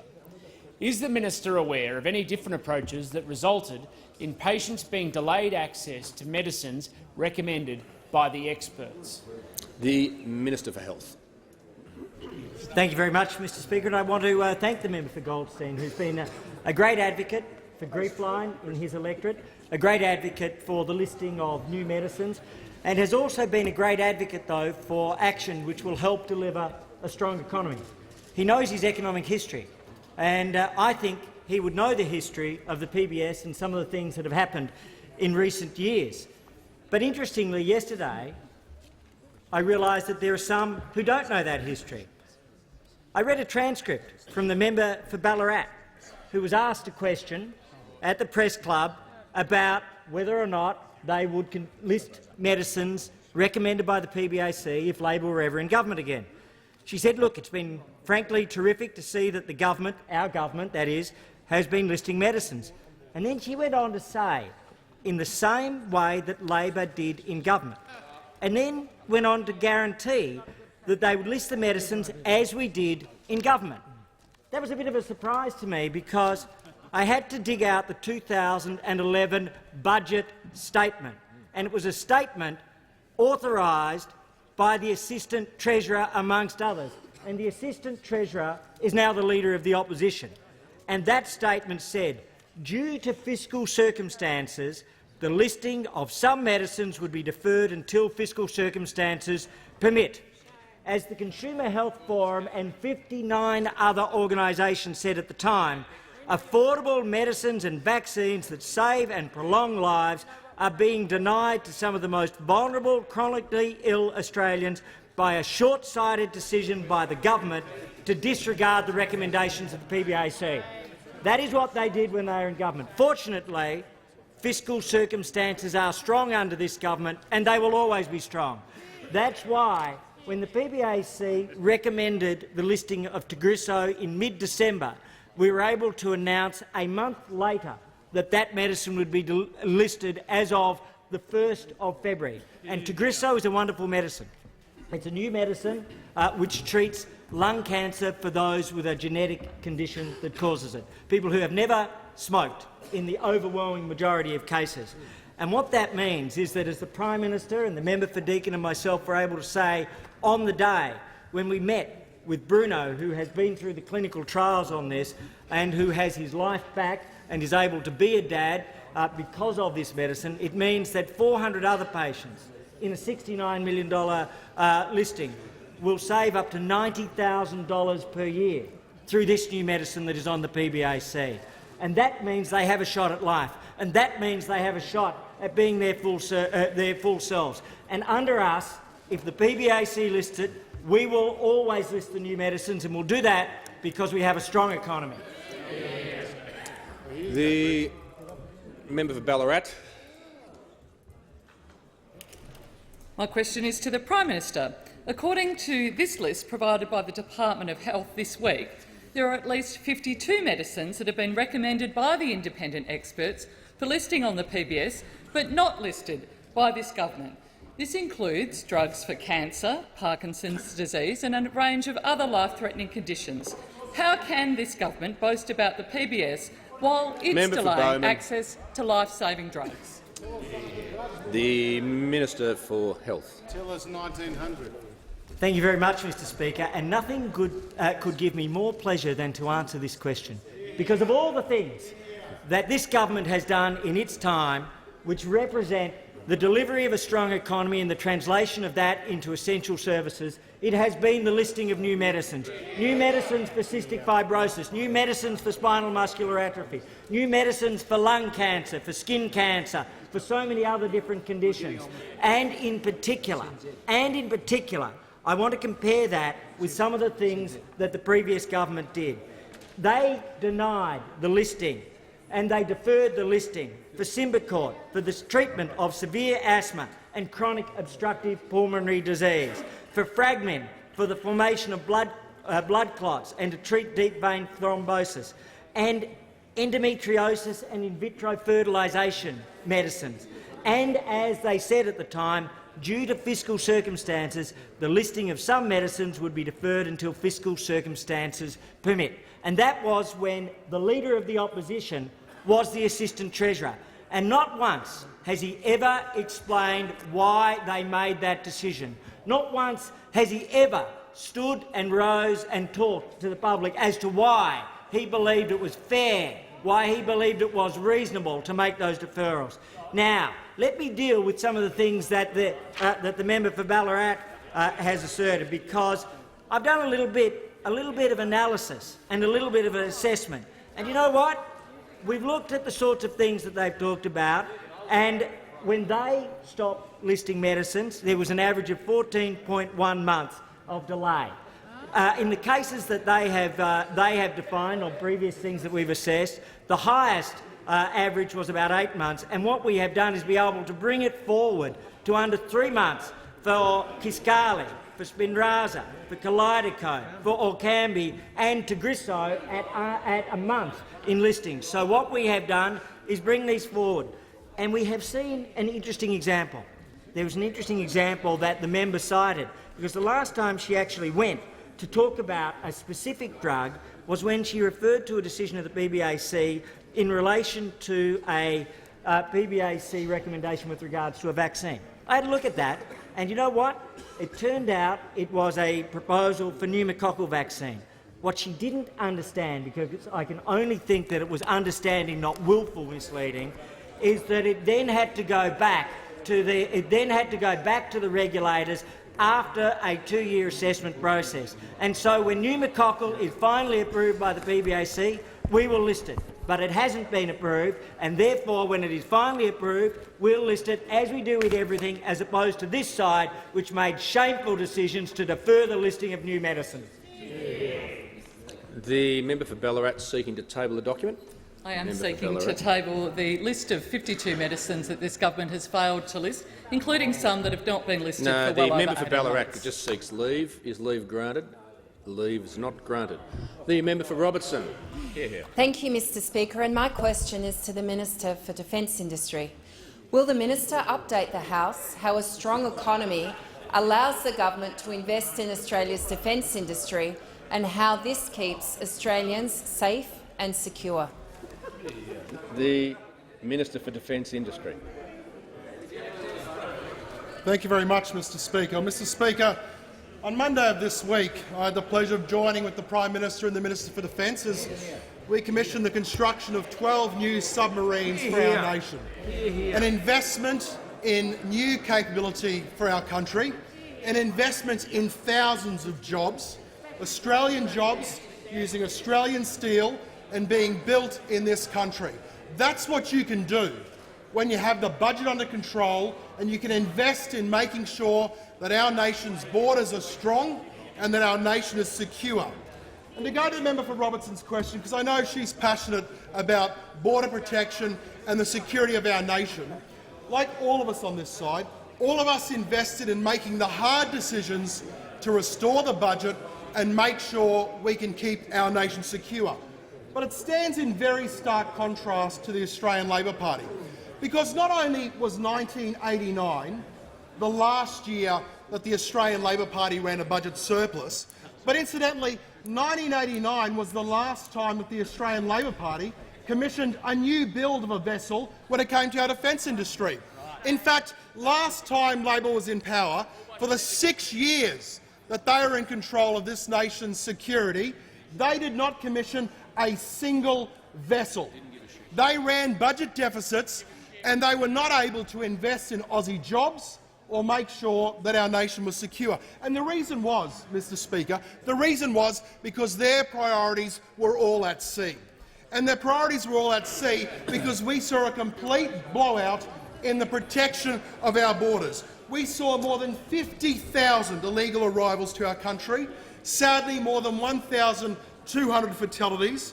We saw more than 10,200 people in detention, of which around 2,000 were children, and they spent billions upon billions upon billions of dollars trying to clean up the mess that they caused when they tinkered with our nation's laws. So at the very time that the Liberal and National Government is investing an extra $200 billion, making our country secure, boosting our defence force, providing maximum protection for our men and women in uniform, and investing in Australia's defence industry, at that very time, the Labor Party has once again put all of that in jeopardy by adopting a posture on border protection that weakens our nation's border and, importantly, threatens the budget position of our nation, which completely erodes any ability to be able to ensure, if they were elected, that they could continue to invest in our defence force. The simple fact is this. It takes a Liberal and National Government to protect our borders. It takes a Liberal and National Government to restore our budget. It takes a Liberal and National Government to invest $200 billion back into defence, create thousands of jobs. The Minister's time has concluded. The Leader of the Opposition. My question's to the Prime Minister, Mr Speaker. Can the Prime Minister confirm that he's decided that today's question time will continue longer than any other day in the 45th Parliament in order to prevent the House from voting on a royal commission into abuse to people living with disabilities? Members on my left, the Prime Minister. You run out of questions. The member for Lawler is warned. First time. The Prime Minister has the call. Well, Mr Speaker, what a declaration of surrender from the Leader of the Labor Party. When has a Leader of the Opposition ever wanted to shut down question time, Mr Speaker, when you've got a government which is happy to stand here, be questioned on our record, be questioned on our achievements, be questioned on the plans that we have for Australia? We're happy to answer questions on this all day, Mr Speaker, because we're proud of what we're doing as a government, and we know what we're achieving for the country. We have the plans for Australia, Mr Speaker, whether it's for our stronger economy or keeping Australia safe and secure. Mr Speaker, earlier in the week, we did have to cut question time shorter because of the important matters that we were dealing with on indulgence. And, Mr Speaker, why would the Leader of the Labor Party not want to take the opportunity of holding the government to account? I can tell you why, Mr Speaker, because he's had a shocking week, Mr Speaker. He has had a shocking week in this chamber because he knows, with his rollover on border protection, with him showing the nation just the weakness that beats within his heart, that, Mr Speaker, he does not want to come into this chamber and debate these issues with the government. Not once have we had a question since their apparent great victory the other night about how these new laws will operate. Not once have we heard from them. So these new laws where we want to weaken the border protection, which the Labor Party have championed, how much will it cost? What will it mean for national security? What has the National Security Committee decided, Mr Speaker? Well, we've been answering those questions in this place because the other day they chopped off debate because they didn't want to hear the answers. Answers which said that ministerial decisions to say no to a transfer are automatically overturned by a panel, Mr Speaker, even if the panel has not yet been formed.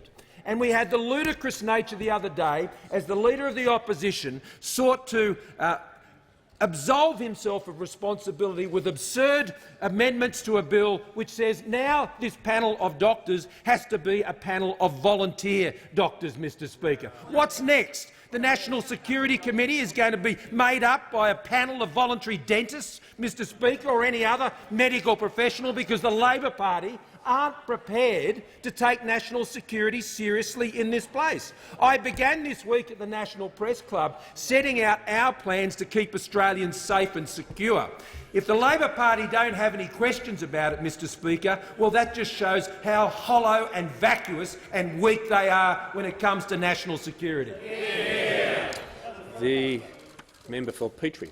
Thank you, Mr Speaker. My question is to the Minister for Immigration, Citizenship and Multicultural Affairs.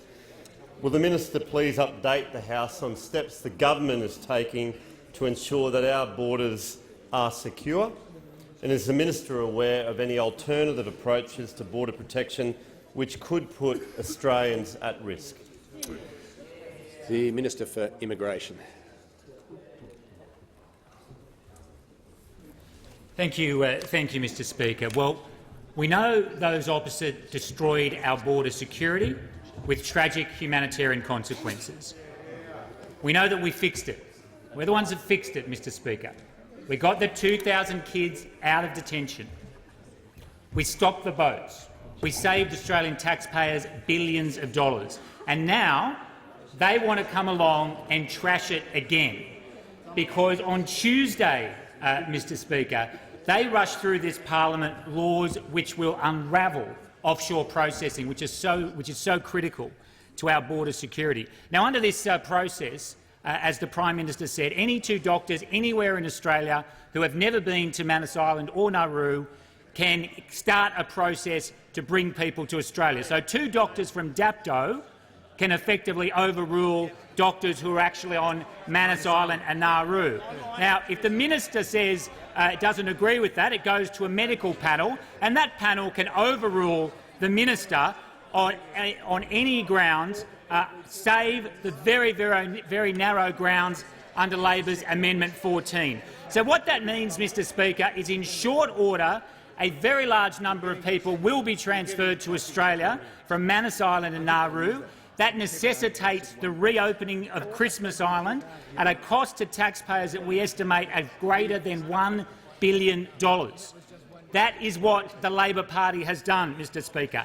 And then the question is, they say that they put in safeguards about the people who are transferred. And that's why I draw your attention again, Mr Speaker, to Amendment 14 that defines the people who can come to Australia under Labor's amendment. So it's very narrow. There's no character test outside of the very narrow criminal test of 12 months conviction or more. So a backpacker from Norway, Mr Speaker, a backpacker from Norway has to pass the substantive character test under Australian law, but people coming from Manus Island or Nauru don't. Now, how can that be fair or appropriate, Mr Speaker? Why should someone who's coming to be a skilled worker in the goldfields of Western Australia have to pass a much higher character test than someone who's coming from Manus or Nauru? And also, Mr Speaker, why on earth should someone who's coming from Manus or Nauru not have to at least assist the government in verifying their identity? Now, if someone is not willing to assist the government in verifying their identity, that raises very serious character concerns. They can be dealt with under the Migration Act generally, but they cannot be dealt with under Labor's Amendment 14. It is a disgraceful amendment. It puts Australia's border security at great risk, Mr Speaker. The Leader of the Opposition. Thank you. My question's to the Prime Minister. I refer to his answer to my previous question. Isn't the reason that the Prime Minister has extended question time is that he knows that he's lost control of the House of Representatives and he's fearful that a majority of members will support a royal commission into the disability sector to keep people of Australians with disabilities safe? The Prime Minister has a call. Thank you, Mr Speaker. No, that is not the case. And I'm not prepared to engage in creating a partisanship around that issue. I'm not, Mr Speaker. Mr Speaker, the member raises the issue of question time today. It is true that there was a question time back in 2009. I remember it. Senator Steele-John. Senator Steele-John. Senator Steele-John, you will not interject in this chamber. Prime Minister will proceed. Yet Prime Minister will continue. Thank you, Mr Speaker. The opportunity is there before the Labor Party to raise questions before the government of matters of government policy and the government's achievements and plans. The Leader of the Opposition is basically surrendering, saying he's got nothing to say. He's got no alternative views. He's a hollow man, Mr Speaker, when actually he has been given the opportunity to stump up in this place and ask questions, Mr Speaker. He wants to run away. He doesn't want a question time. Now, I remember some pretty long question times when Kevin Rudd was Prime Minister. They used to go on for hours, and it was only one question that he probably answered during that time. Thankfully, there are now time limits as a result of when the Labor Party used to go on for minutes and times of immemorial, Mr Speaker. But here there is an opportunity for the opposition, if they're serious. And the government members are quite happy to raise these matters because there is much that we have done. And particularly what is coming under scrutiny today is the weakness of the Labor Party. The Prime Minister resume his seat. The Manager of Opposition Business on a point of order. No, not a point of order, Mr Speaker, a procedural motion. In accordance with Standing Order 66. No, the Manager of Opposition Business will resume his seat. He will not do that midway through an answer. No, you've now flagged what you're trying to do. You're not going to interrupt someone answering a question, otherwise it would never end. And you'll have procedural motions on your questions. The Prime Minister will continue. Thank you, Mr Speaker. I remind the House that it was the Labor Party today that did not want to have a matter of public importance debate. That is normally the practice of this House at this time.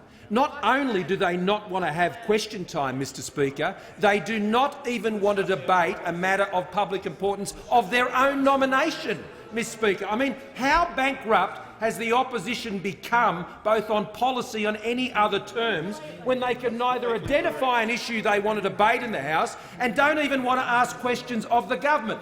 Mr Speaker, if the Labor Party can't manage opposition, how on earth will they manage government if they were given the chance? The member for Boothby. Thank you, Mr Speaker. Sorry, I did indicate to the Manager of Opposition Business. The Manager of Opposition Business. Thank you. Mr Speaker, in accordance with Standing Order 66G, I move that the business of the day be called on.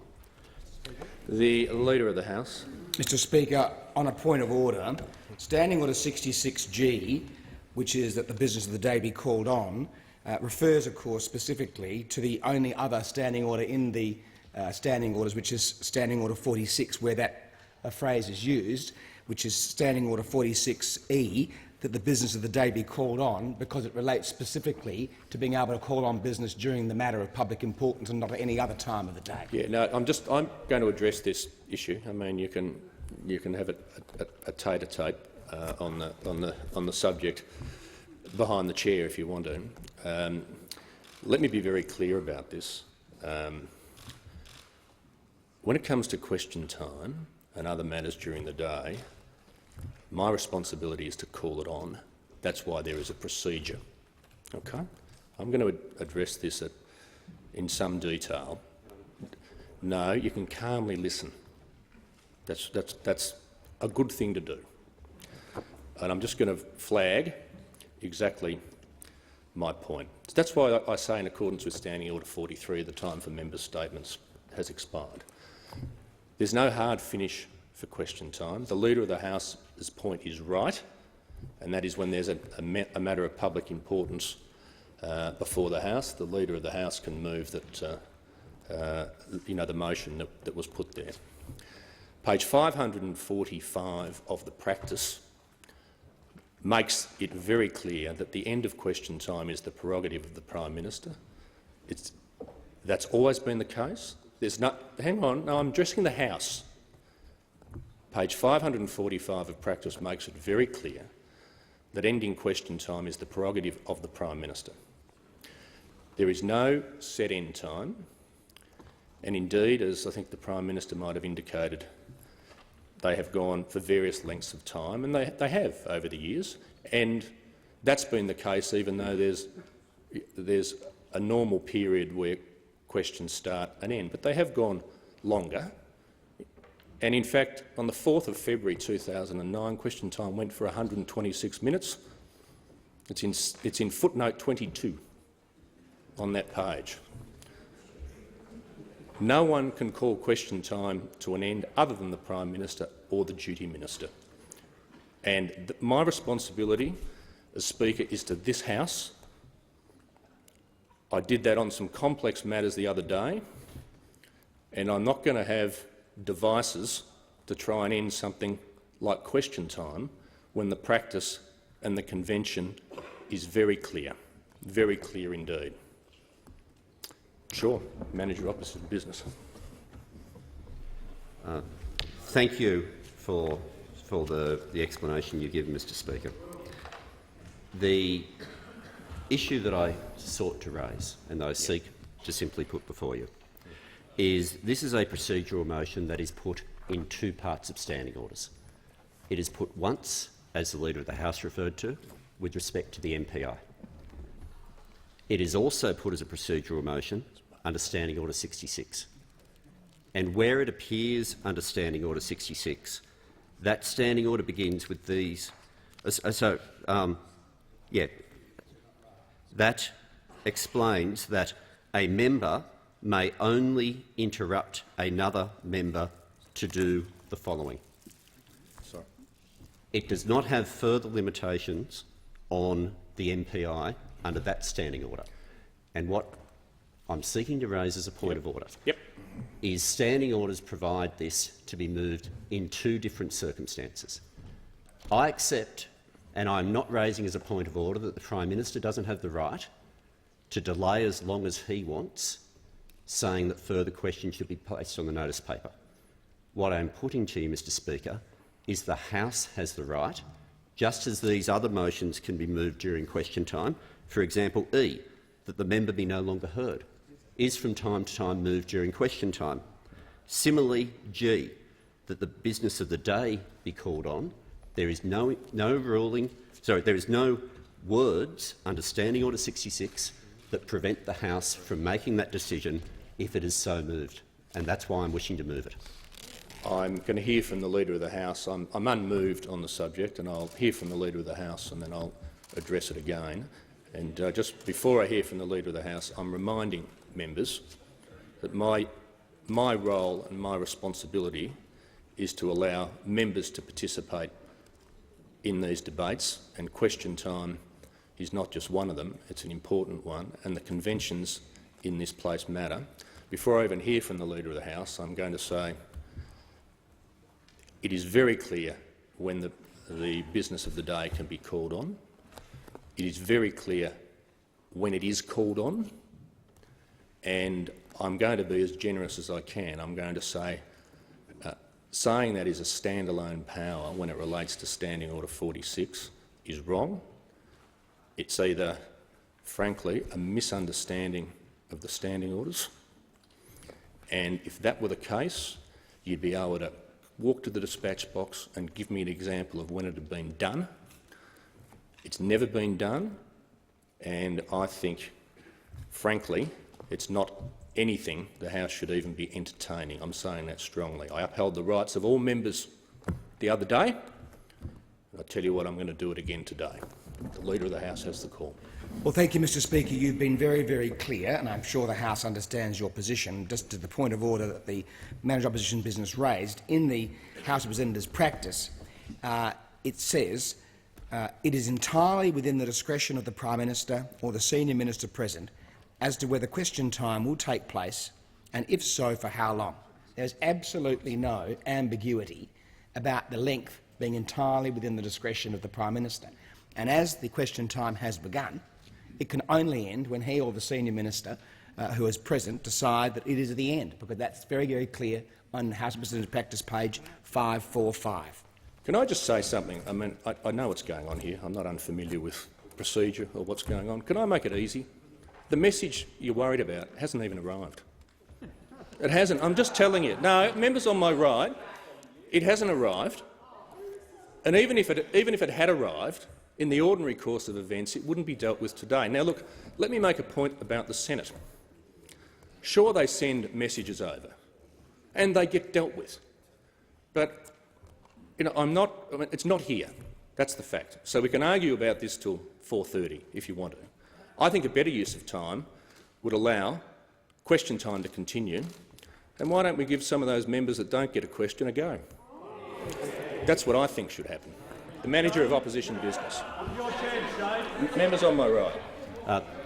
Thanks, Mr Speaker.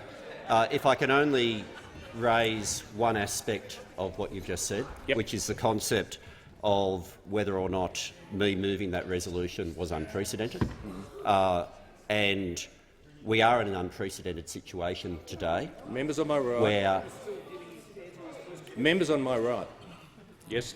Where we are waiting for a message in a situation where the government does not control the majority of the House and is using question time and its length as a way of trying to prevent the House from making a decision. And there are a number of things that have happened this term that have happened for the first time in the history of this House.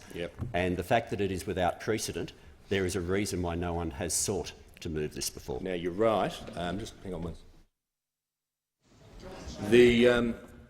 You're right, there's a lot of things that have happened, but I tell you one thing's not going to happen. We're not going to start inventing standing orders. No, members on my right. And another thing that hasn't happened is the absence of an MPI. So I think now I've got the attention of the House and everyone's here. Now, the member for Boothby, there's lots of time. I think we've made that point. I'm going to address a couple of points. There is a misunderstanding of the standing orders. It is. Now, I'd forgotten it. I know why. From 2009, question time going for 126 minutes, I had. Right? And you probably had as well. But another thing that's happened, and I might as well address this now, is the absence of a matter of public importance today. And House of Reps practice also notes, although members on both sides of the House are entitled to propose the matter, and occasionally, very occasionally, a government member's been selected, it's now essentially the convention, since we're talking to conventions, that the opposition lodge the MPI, or indeed if a crossbencher lodges it, they do that in consultation with the official opposition. Given there was no MPI lodged today, this has deprived the House of an opportunity and deprived other members of an opportunity to have a matter of public importance. Question time is an important part of the day, so is the matter of public importance. It is meant to be just that, the biggest debate of the day. So I'm very disappointed in that, I have to say that, and what I'm going to do is I'm going to encourage members I'm going to encourage members from both sides of the House to submit matters to me, and I'll consider them. That's how I feel at the moment, but I'm happy to hear from the Manager of Opposition Business. Mr Speaker, I do think this is important for the House to understand with respect to the MPI, that what has previously occurred— No, can the member for Corangamite cease interjecting? what has previously occurred with respect to the MPI on a number of occasions, not a large number, is when there has been a compelling reason for debate, the MPI has been withdrawn, either by leave or by the person who wrote to you not being in the chamber at the time. It had been pointed out to me that that process was less respectful to you. And, Mr Speaker, you're aware that that had been pointed out to me. Yes. And that is the reason that that advice was followed and an MPI not being submitted at all, because of the genuine significance of the resolution that was coming from the Senate. Because, of course, as you'd be aware, if that resolution was reported at 4:15, the procedures to start to deal with it would be interrupted at 4:30 and it would disappear from the paper, and the House would not be given an opportunity to make a decision. So, if there is any sense at all that not submitting an MPI was a breach of convention, I simply ask you to, I simply remind you of the advice I was given as to what was the most respectful way to deal with your office. And in answer to the Manager of Opposition Business, I respect his intention, but I'm going to point out again, I don't think, and he and I can have discussions about this, probably not now, we can have other discussions, might be better to have them in my office, but I don't think it is right for this House, for an official opposition now or into the future, to have hostage of the MPI. If two matters had been submitted to me today by convention, I would have chosen the opposition one. But if one matter had been, if the opposition didn't put one in and one came before me, we'd have had an MPI. So I think he has to ponder that point. The MPI is not the choice of the opposition, it's in the standing orders of this House. That's my difficulty. And I'm just going to leave that thought with him. If I'd had two, of course the convention would be to pick the opposition. But I'm not going to let the opposition, now or into the future, decide whether or not an MPI occurs. So that's a problem we've got to solve. We don't need to solve it now. I'm aware of your tactical considerations. I'm just aware of what needs to be done in this House, and that's why I was very blunt. If you're waiting for the message, it hasn't come. Even if it had come by now, it wouldn't be before me through the processes that occur, and it wouldn't ordinarily be dealt with today. Now, the Australian Senate can pass messages. Of course it can, and it can send them here, and the House will deal with them. But processes are not going to be altered to suit what might be a tactical issue of the day. Now, I'm just telling you openly, candidly, I've checked with the clerk, the message has not come from the Senate. It is not here. Okay? And so I think all of the issues that you're concerned about, they're not going to arise today. We're in question time. I think we just should move on. The member for Boothby. Thank you, Mr Speaker. Mr Speaker, my question is to the Minister for Home Affairs. Will the minister update the House on steps the government is taking to strengthen Australian citizenship and protect our nation from foreign fighters and other non-terrorists? Is the minister aware of any alternative approaches which could put Australians at risk? The Minister for Home Affairs. Mr Speaker, I thank the honourable member for her question. Like all Australians, we've watched on in horror as Australians have fallen victim to terrorist attacks in our country. We pay tribute to our law enforcement and intelligence agencies for keeping Australians safe. They've been able to thwart some 14 attempted attacks in our country, and one of the big concerns and threats we have as a Western democracy, Mr Speaker, is the fact of people returning from the Middle East, foreign fighters that have left our shores, in many cases Australian citizens, so they have a right to return back to our country once they've finished in Syria or Iraq or Afghanistan or wherever it is that they might be fighting in the name of ISIL, for example. So this government has taken strong decisions in relation to the ways in which we can keep Australians safe. And from my perspective, and I believe with the support of the Australian people, we have done whatever is constitutionally and legally proper and appropriate to keep those people from our shores. I don't want them coming back, Mr Speaker. If they're an Australian citizen under the Constitution, they have the ability to come back. And that is the way the law is. And some people say, why would we allow these terrorists to come back and potentially cause a catastrophic event in our country? So we have to get the balance right. And I believe that we have got the balance right, Mr Speaker. We've seen 12 dual nationals, because of their actions in relation to terrorist-type activity, lose their Australian citizenship. And from my perspective, that is a good thing. Australia is safer because of that. We've had a number of people who have been killed in the Middle East, who have been fighting in the name of ISIL, for example, and frankly that is a good outcome as well, because those people will not return to our country to cause harm or to cause a mass casualty event in our country. So imagine my surprise, Mr Speaker, when this week the Labor Party backflipped on a bipartisan position to support the government to strengthen the citizenship laws that would make it harder for those terrorists to come back into our country. Imagine my surprise when the member for Isaacs, who said in the media today, frankly, he's not interested in supporting the government's position. I mean, why would he say that, Mr Speaker?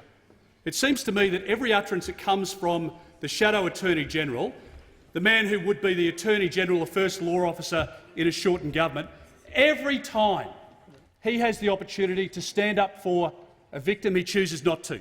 He stands up instead for the criminal. Every time he has the chance to stand up for strong border security, does he do that? No. He stands up for the people smugglers, Mr Speaker. The member for Isaacs needs to realise he is paid by the Australian people and he needs to act in Australia's interests. And this week, on border protection and national security, he's failed that test. The minister's time has concluded. The member for Mayo. Thank you, Mr Speaker. My question is to the Minister for Families and Social Services. Minister, why won't you save delays, heartache and costly appeals and just let NDIS participants see their draft plan before it's processed by the NDIA? And I'd like to acknowledge Senator Jordan Steele-John, who is here today, who is a tremendous advocate for people with disabilities. The Minister for Families and Social Services. Well, I do thank the member for Mayo, and I acknowledge her strong interest in the National Disability Insurance Scheme, which is, of course, transforming the experience of Australians with disability, with some 250,000 Australians with disability now receiving support. And, of course, a critical element of the experience that participants have with the National Disability Insurance Scheme is their plan, developing the plan and then, of course, acting upon the plan. The plan will typically have within it a range of supports that are funded, and then, of course, under the principle of choice and control, it's open to the participant to go out to choose people to provide those support elements and spend the money that's allocated in the plan. Now, of course, it is important that we have a process under which there's close engagement and consultation between the NDIS participant or their parents or carers, where that's relevant, and with typically their local area coordinator. So that's a process which occurs. It's often an iterative process. There's now a face-to-face meeting in every instance. That's something that's been in place from October of last year. And what's also important is the work that we're doing to improve the participant pathways. So, for example, dedicated pathways for psychosocial disability, and that allows specific expertise to be brought to bear to the particular circumstances of the person with disability. And so there's a whole range of ways in which we are working to improve the experience of participants as they engage with the NDIS. Of course, they have the option of seeking an internal review of their plan should they not be happy with it, and they also have the option of a formal appeal to the Australian Administrative Tribunal. But there has to be a point at which the plan is finalised, when the participant knows with certainty that that funding is available. And of course, what can then happen is, if they have concerns about the elements of the plan, there are options to seek a review or to seek an appeal. 250,000 Australians now being supported under the National Disability Insurance Scheme, and we're continuing to expand that number. The member for Latrobe. Thanks, Mr Speaker. My question is to the Special Minister of State. Will the minister update the House how the government is protecting Australians against foreign actors influencing our democracy? What action is the government taking to ensure Australian elections and our democracy is free from foreign interference? Are there any threats to these achievements? The Special Minister of State has the call.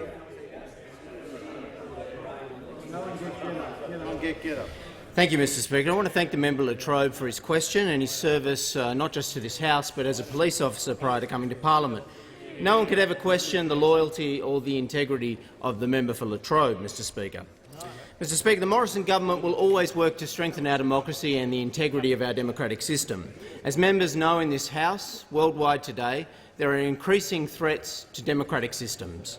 We've seen in recent years the terrible toll wreaked on democracies where foreign influence has penetrated even sophisticated democracies, Mr Speaker. And that's why the Morrison government has legislated to make sure that the integrity of Australia's electoral system is safe. We've banned foreign interference in Australian elections, Mr Speakers, and the Morrison government believes that foreign governments, foreign billionaires and foreign companies have no legitimate role in funding any activities that influence Australian politics or Australian elections. From 1 January this year, Mr Speaker, foreign donations have been banned by the Morrison government. Mr Speaker, it's the view of this government that it is only Australians who should determine who forms government in Australia. Foreign source funds threaten this principle and they threaten our democratic process. The new legislation restricts political parties, candidates, political campaigners from receiving foreign donations of $1,000 or more, regardless of the purpose. But importantly, third parties are allowed to receive foreign gifts still, unless they are for the express purpose of influencing Australian elections, Mr Speaker. We've put in place severe penalties for breaching the Act, a $42,000 fine or 3 times the amount of the original gift in case of a breach. And I want to place on record that this government has put strong anti-avoidance measures into this bill, which is important, Mr Speaker, because who could possibly oppose stopping foreign influence in Australian elections, Mr Speaker? Who could possibly think that there would be a problem with doing that? Well, in reading the Daily Telegraph the other week, Mr Speaker, the front page of the paper, I read an article entitled "Dastyari's Untold Story," Mr Speaker. I think this might be volume 12 of the Untold Story, Mr Speaker. The untold story that never gets told. But in the untold story, Mr Speaker, former Labor luminary and Senator Dastyari says, and I'll quote him, that the ban on foreign donations did not solve the problem because there are loopholes you could drive a truck through, Mr Speaker. So what are we supposed to believe former Labor Senator Dastyari has been doing with his time since leaving Parliament? Is he reading legislation from the Australian Parliament and identifying loopholes in our foreign donation system? Is he sitting there thinking, how can we avoid this act? Well, it begs a lot of questions, Mr Speaker. Has the Leader of the Opposition rung his mate Sam and asked him, would you get off the front page of the paper telling Australians how to subvert our foreign donation laws, Mr Speaker? Of course we would know the Leader of the Opposition wouldn't do such a thing because he is weak, Mr Speaker. We've banned foreign donations and this weak Leader of the Opposition will not. The Leader of the Opposition has the call. I seek leave to move the following motion, that the House 1 notes that A. Australians with a disability and their loved ones have been crying out for a Royal Commission to inquire into violence, abuse and neglect of people with disability. B. Only a Royal Commission has the powers to compel evidence, conduct public hearings and provide a safe place for witnesses to shed a light on the shameful abuse and neglect being suffered by Australians with a disability. C.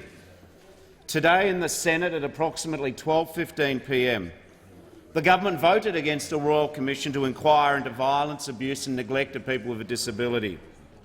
And D. The government is right now desperately running down the clock so there is not enough time for the House to vote on the Senate's message.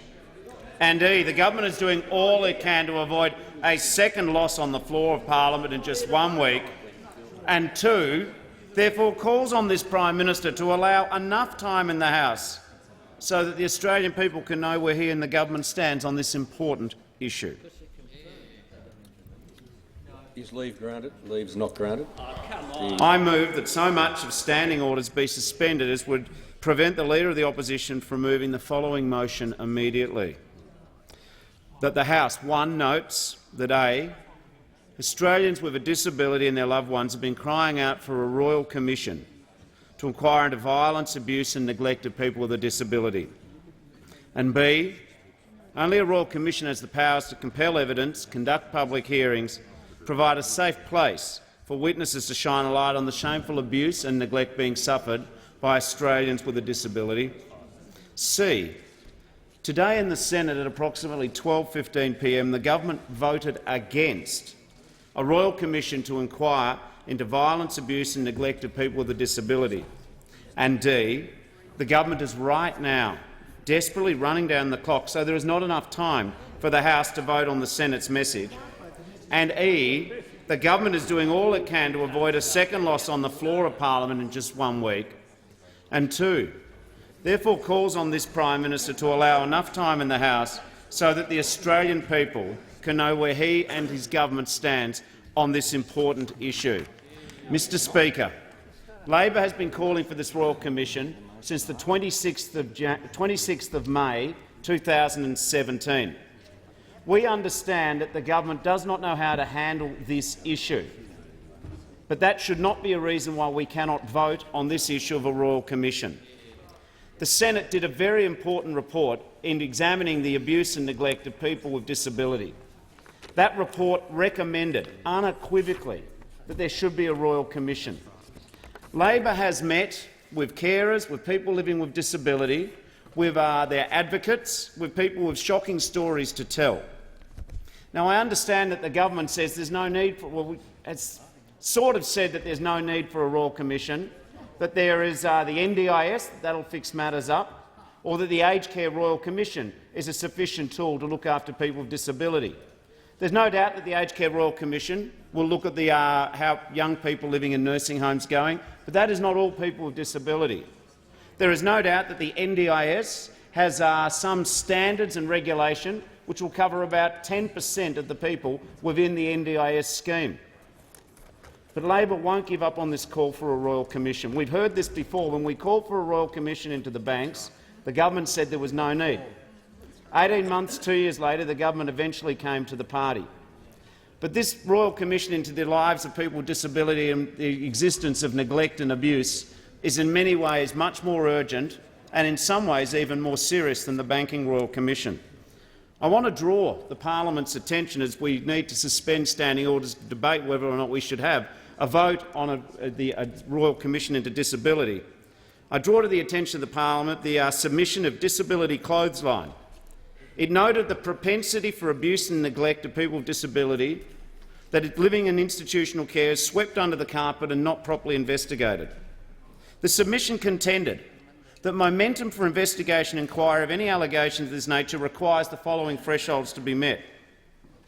And this is the criteria which normally generates a debate about having an inquiry: that a person with disability is raped or abused or killed, and there is enough evidence to ascertain that this has occurred; that the police or justice system has been unable or unwilling to act for a variety of reasons; that a parent of a child or an adult with a disability managed to garner some public interest, usually via a sympathetic journalist after much letter writing and pleading to ministers. Then the relevant minister is forced to respond, a review is announced, after some lengthy period of time a review is conducted, and occasionally an institution can be closed. But the problem is that often these criteria for momentum never are fulfilled, and in the meantime people with disability are abused. Now, I understand that in this climate, with this contested parliament at this point in the cycle of the 45th parliament, it might be tempting just to dismiss this debate and say, well, there's another time to do it. But when is the right time to have a Royal Commission? And if not, if this is not the right time, when is it? And if we do not do it, who will do it? It is a fact beyond doubt, beyond any conjecture or debate, that people with disability are more likely to suffer violence than people without a disability. It is a fact beyond doubt that children with a disability are 3 times as likely to experience bullying as children who do not live with a disability. The accounts of abuse in all its forms are harrowing, and I know every member of the parliament is upset when they read these accounts. The question is, what is the solution to the system? Business as usual, or something significant of a sufficiently cathartic and powerful nature that we reconsider the whole way in which we're treating people with disability and the fact that they are subject to violence, abuse and neglect. Too many people who have been victims of violence for too long have had to put up with their calls for help being ignored. This call for a Royal Commission is part of our promise to protect people with a disability from the scourge of violence and bullying, from abuse and marginalisation. When we first called for this Royal Commission 2 years ago, we had no concept or knowledge of the current numbers in the House of Parliament. For us, this has been an issue that we made a decision to back in 2 years ago. And we make this decision to support a Royal Commission not because we believed we would have a majority in the House, but because the idea is the right idea for vulnerable Australians. When we made that announcement, I was accompanied by Senator Carol Brown and the member for Jagga Jagga. We met with people with disability, their parents, carers and the people who love them. All members of the House have met the sort of people that I'm talking about, courageous people who call out abuse. They've shared their experiences with us, their trauma and their pain. But what it is worth members of the House recalling when we suspend standing orders in order to debate the merit of a Royal Commission into the lives of people with disability and violence and extremism, what we want to say very clearly is that this, and what they've said to us, is this Royal Commission is not for them. It's for all the people who are still suffering in silence. No one in this House can guarantee that this abuse will not happen again. No one in this House can guarantee that we have currently in this nation a foolproof system to protect vulnerable people from neglect and abuse. On the very day that we announced this policy, Anne Malia, whose precious son Matthew suffered abuse, made an appeal to Australia. I'd like her words to be heard in this House now, even if it's in the context of this motion to suspend standing orders. She said, "We need to protect not only the people who've stepped forward and have voiced what's happened to them, but thousands of people and children, adults and children who do not have a voice, who physically do not have a voice." She went on to say this, and whether or not we are successful today or on another occasion, her words ring true. She said, "We need to be their voices. We need to protect them. Let's do it now today." We gave a promise then, and we give a promise now to all of the self-advocates, to the families, to the people who live with a disability, to all the parents who have teenage children who worry about who will keep them safe when they no longer can. I make it clear that whatever happens in Parliament today, Labor is committed to implementing a Royal Commission to protect people living with a disability from abuse. Now, I understand that in the Senate it may be the case that the government who voted against the Royal Commission could receive the rescue party from One Nation to vote against a Royal Commission. I understand that whilst that may be the case, that those One Nation senators, such as they are our valuable allies to the government, I'm going to ask the government to reconsider their opposition to a Royal Commission into disability. And even if people say you don't need to have a Royal Commission, I'll take that interjection from the current Leader of Government Business, a Royal Commission can exercise coercive powers to compel the production of documents. It can compel answers to appear and to answer questions. It can conduct its hearings in public. It can accord witnesses predictions that may not otherwise be available in court proceedings. It is fiercely independent.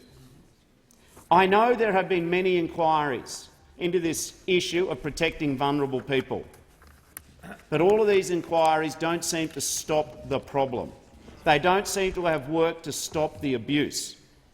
We need to have fierce independence in a hearing. We need to have public hearings. We need to have the findings of a Royal Commission which are taken more seriously than any other by governments and by the public.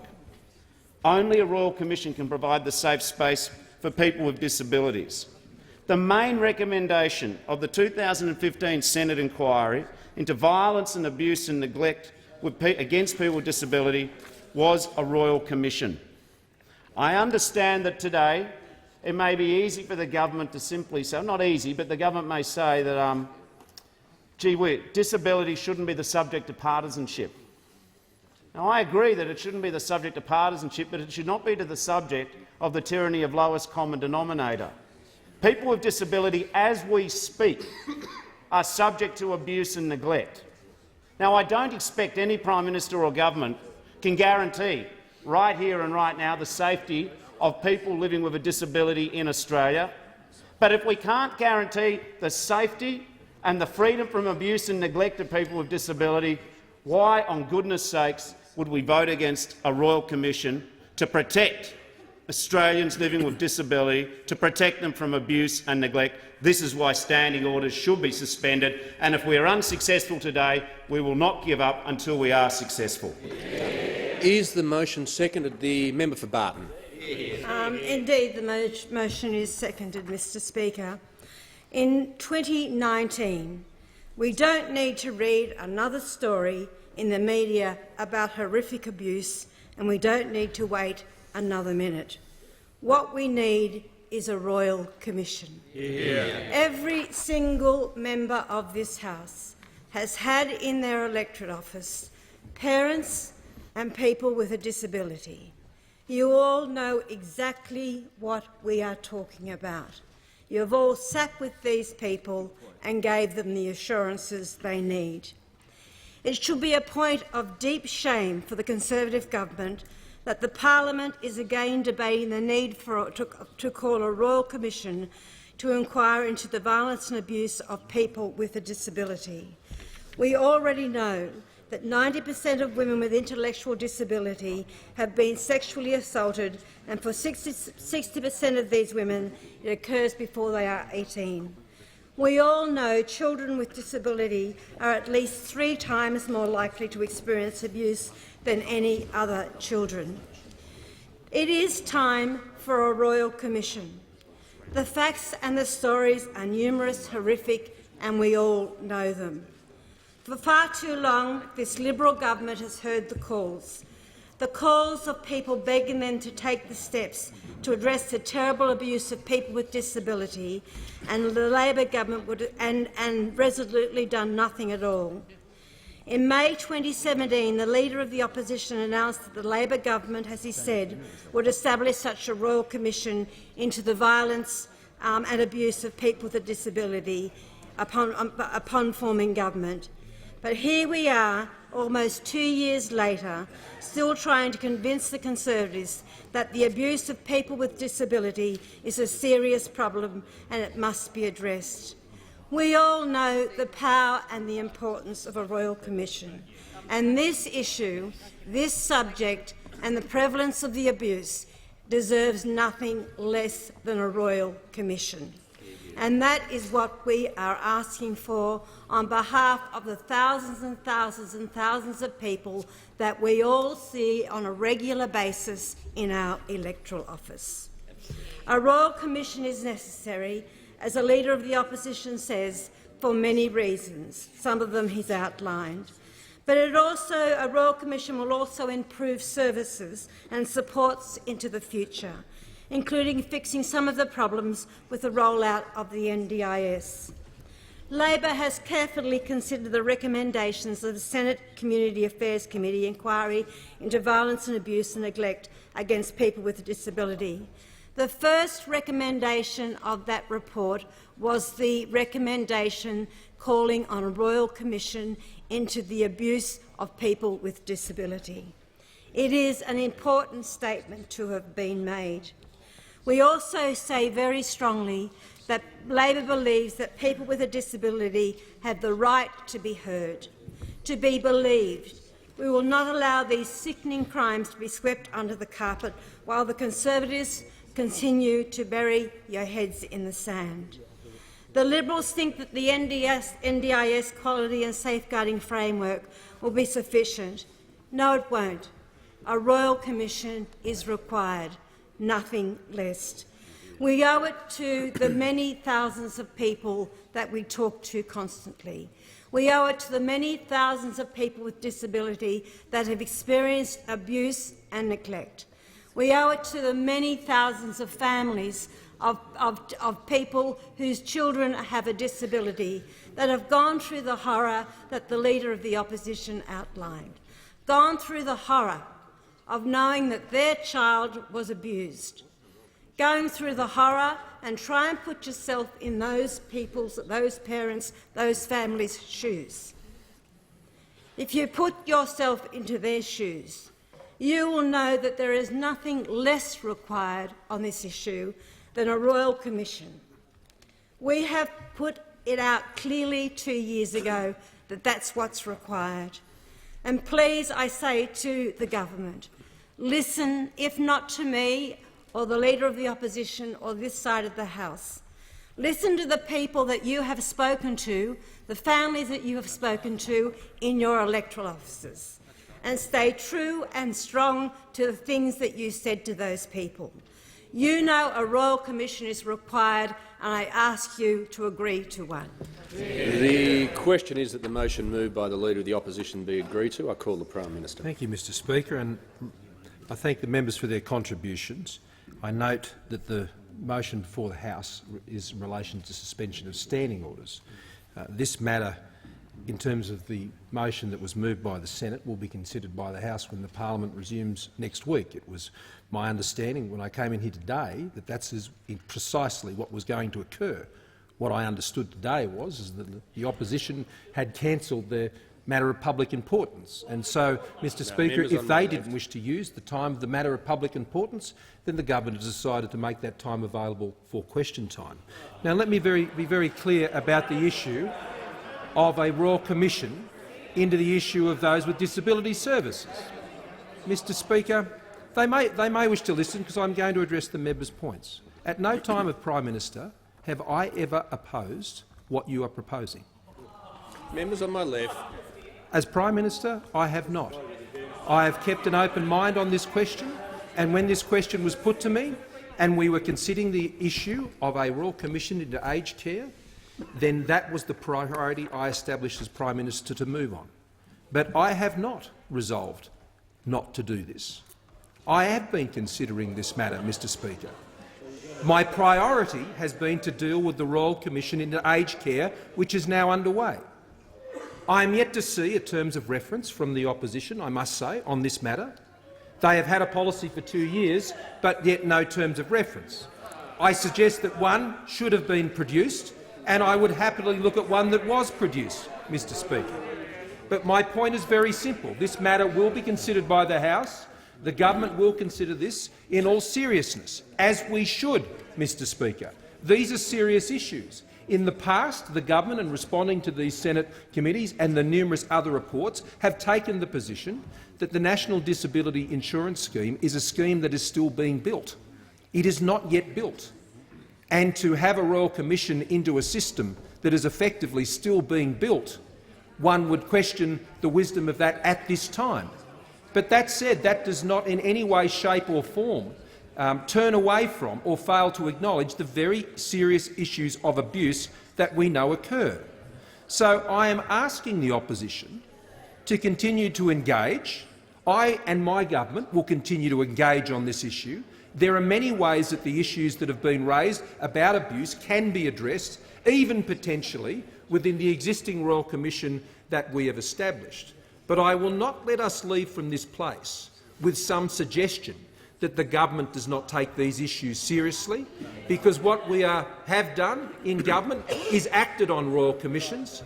The opposition, Mr Speaker, in the past, when they were in government, did not call a Royal Commission into this issue. They did not call a Royal Commission into the banks. They did not call a Royal Commission into aged care, Mr Speaker. On the latter points, we have done both, and we are acting on both, on all 76 recommendations of the one just concluded, and the Royal Commission to aged care is underway. On this further issue, We are open to consider how it can be best progressed, and we have been taking action on these issues, specifically through the commission that has been established for the NDIS to have the powers to examine and to provide remedies where these cases come up. But there is another part of the motion that has been put by the Leader of the Opposition, the suggestion, and it bells the cat as to the motive of what's behind the opposition's actions this afternoon. I'm not afraid of losing votes in this House. I lost one on Tuesday. But I tell you who the losers were, the Australian people, Mr Speaker, because the Australian people saw the weakness of a Leader of the Opposition who is more interested in the politics of this Canberra bubble than the border protection of our nation, Mr Speaker. I was prepared to come in here and face down the loss of that vote because I have the courage of my convictions when it comes to border protection, Mr Speaker. The Leader of the Opposition cannot hold a candle to my convictions when it comes to protecting the security of this nation, Mr Speaker. So vote against us if you like. Try and turn the tables on border protection if you like. There is no middle ground between the Labor Party and the Liberal and National parties on border protection. There is a wide and huge chasm. There is no middle ground between us. Prime Minister will resume his seat. It being 4:30 p.m, I propose the question that the House do now adjourn, and I call the member for Bendigo.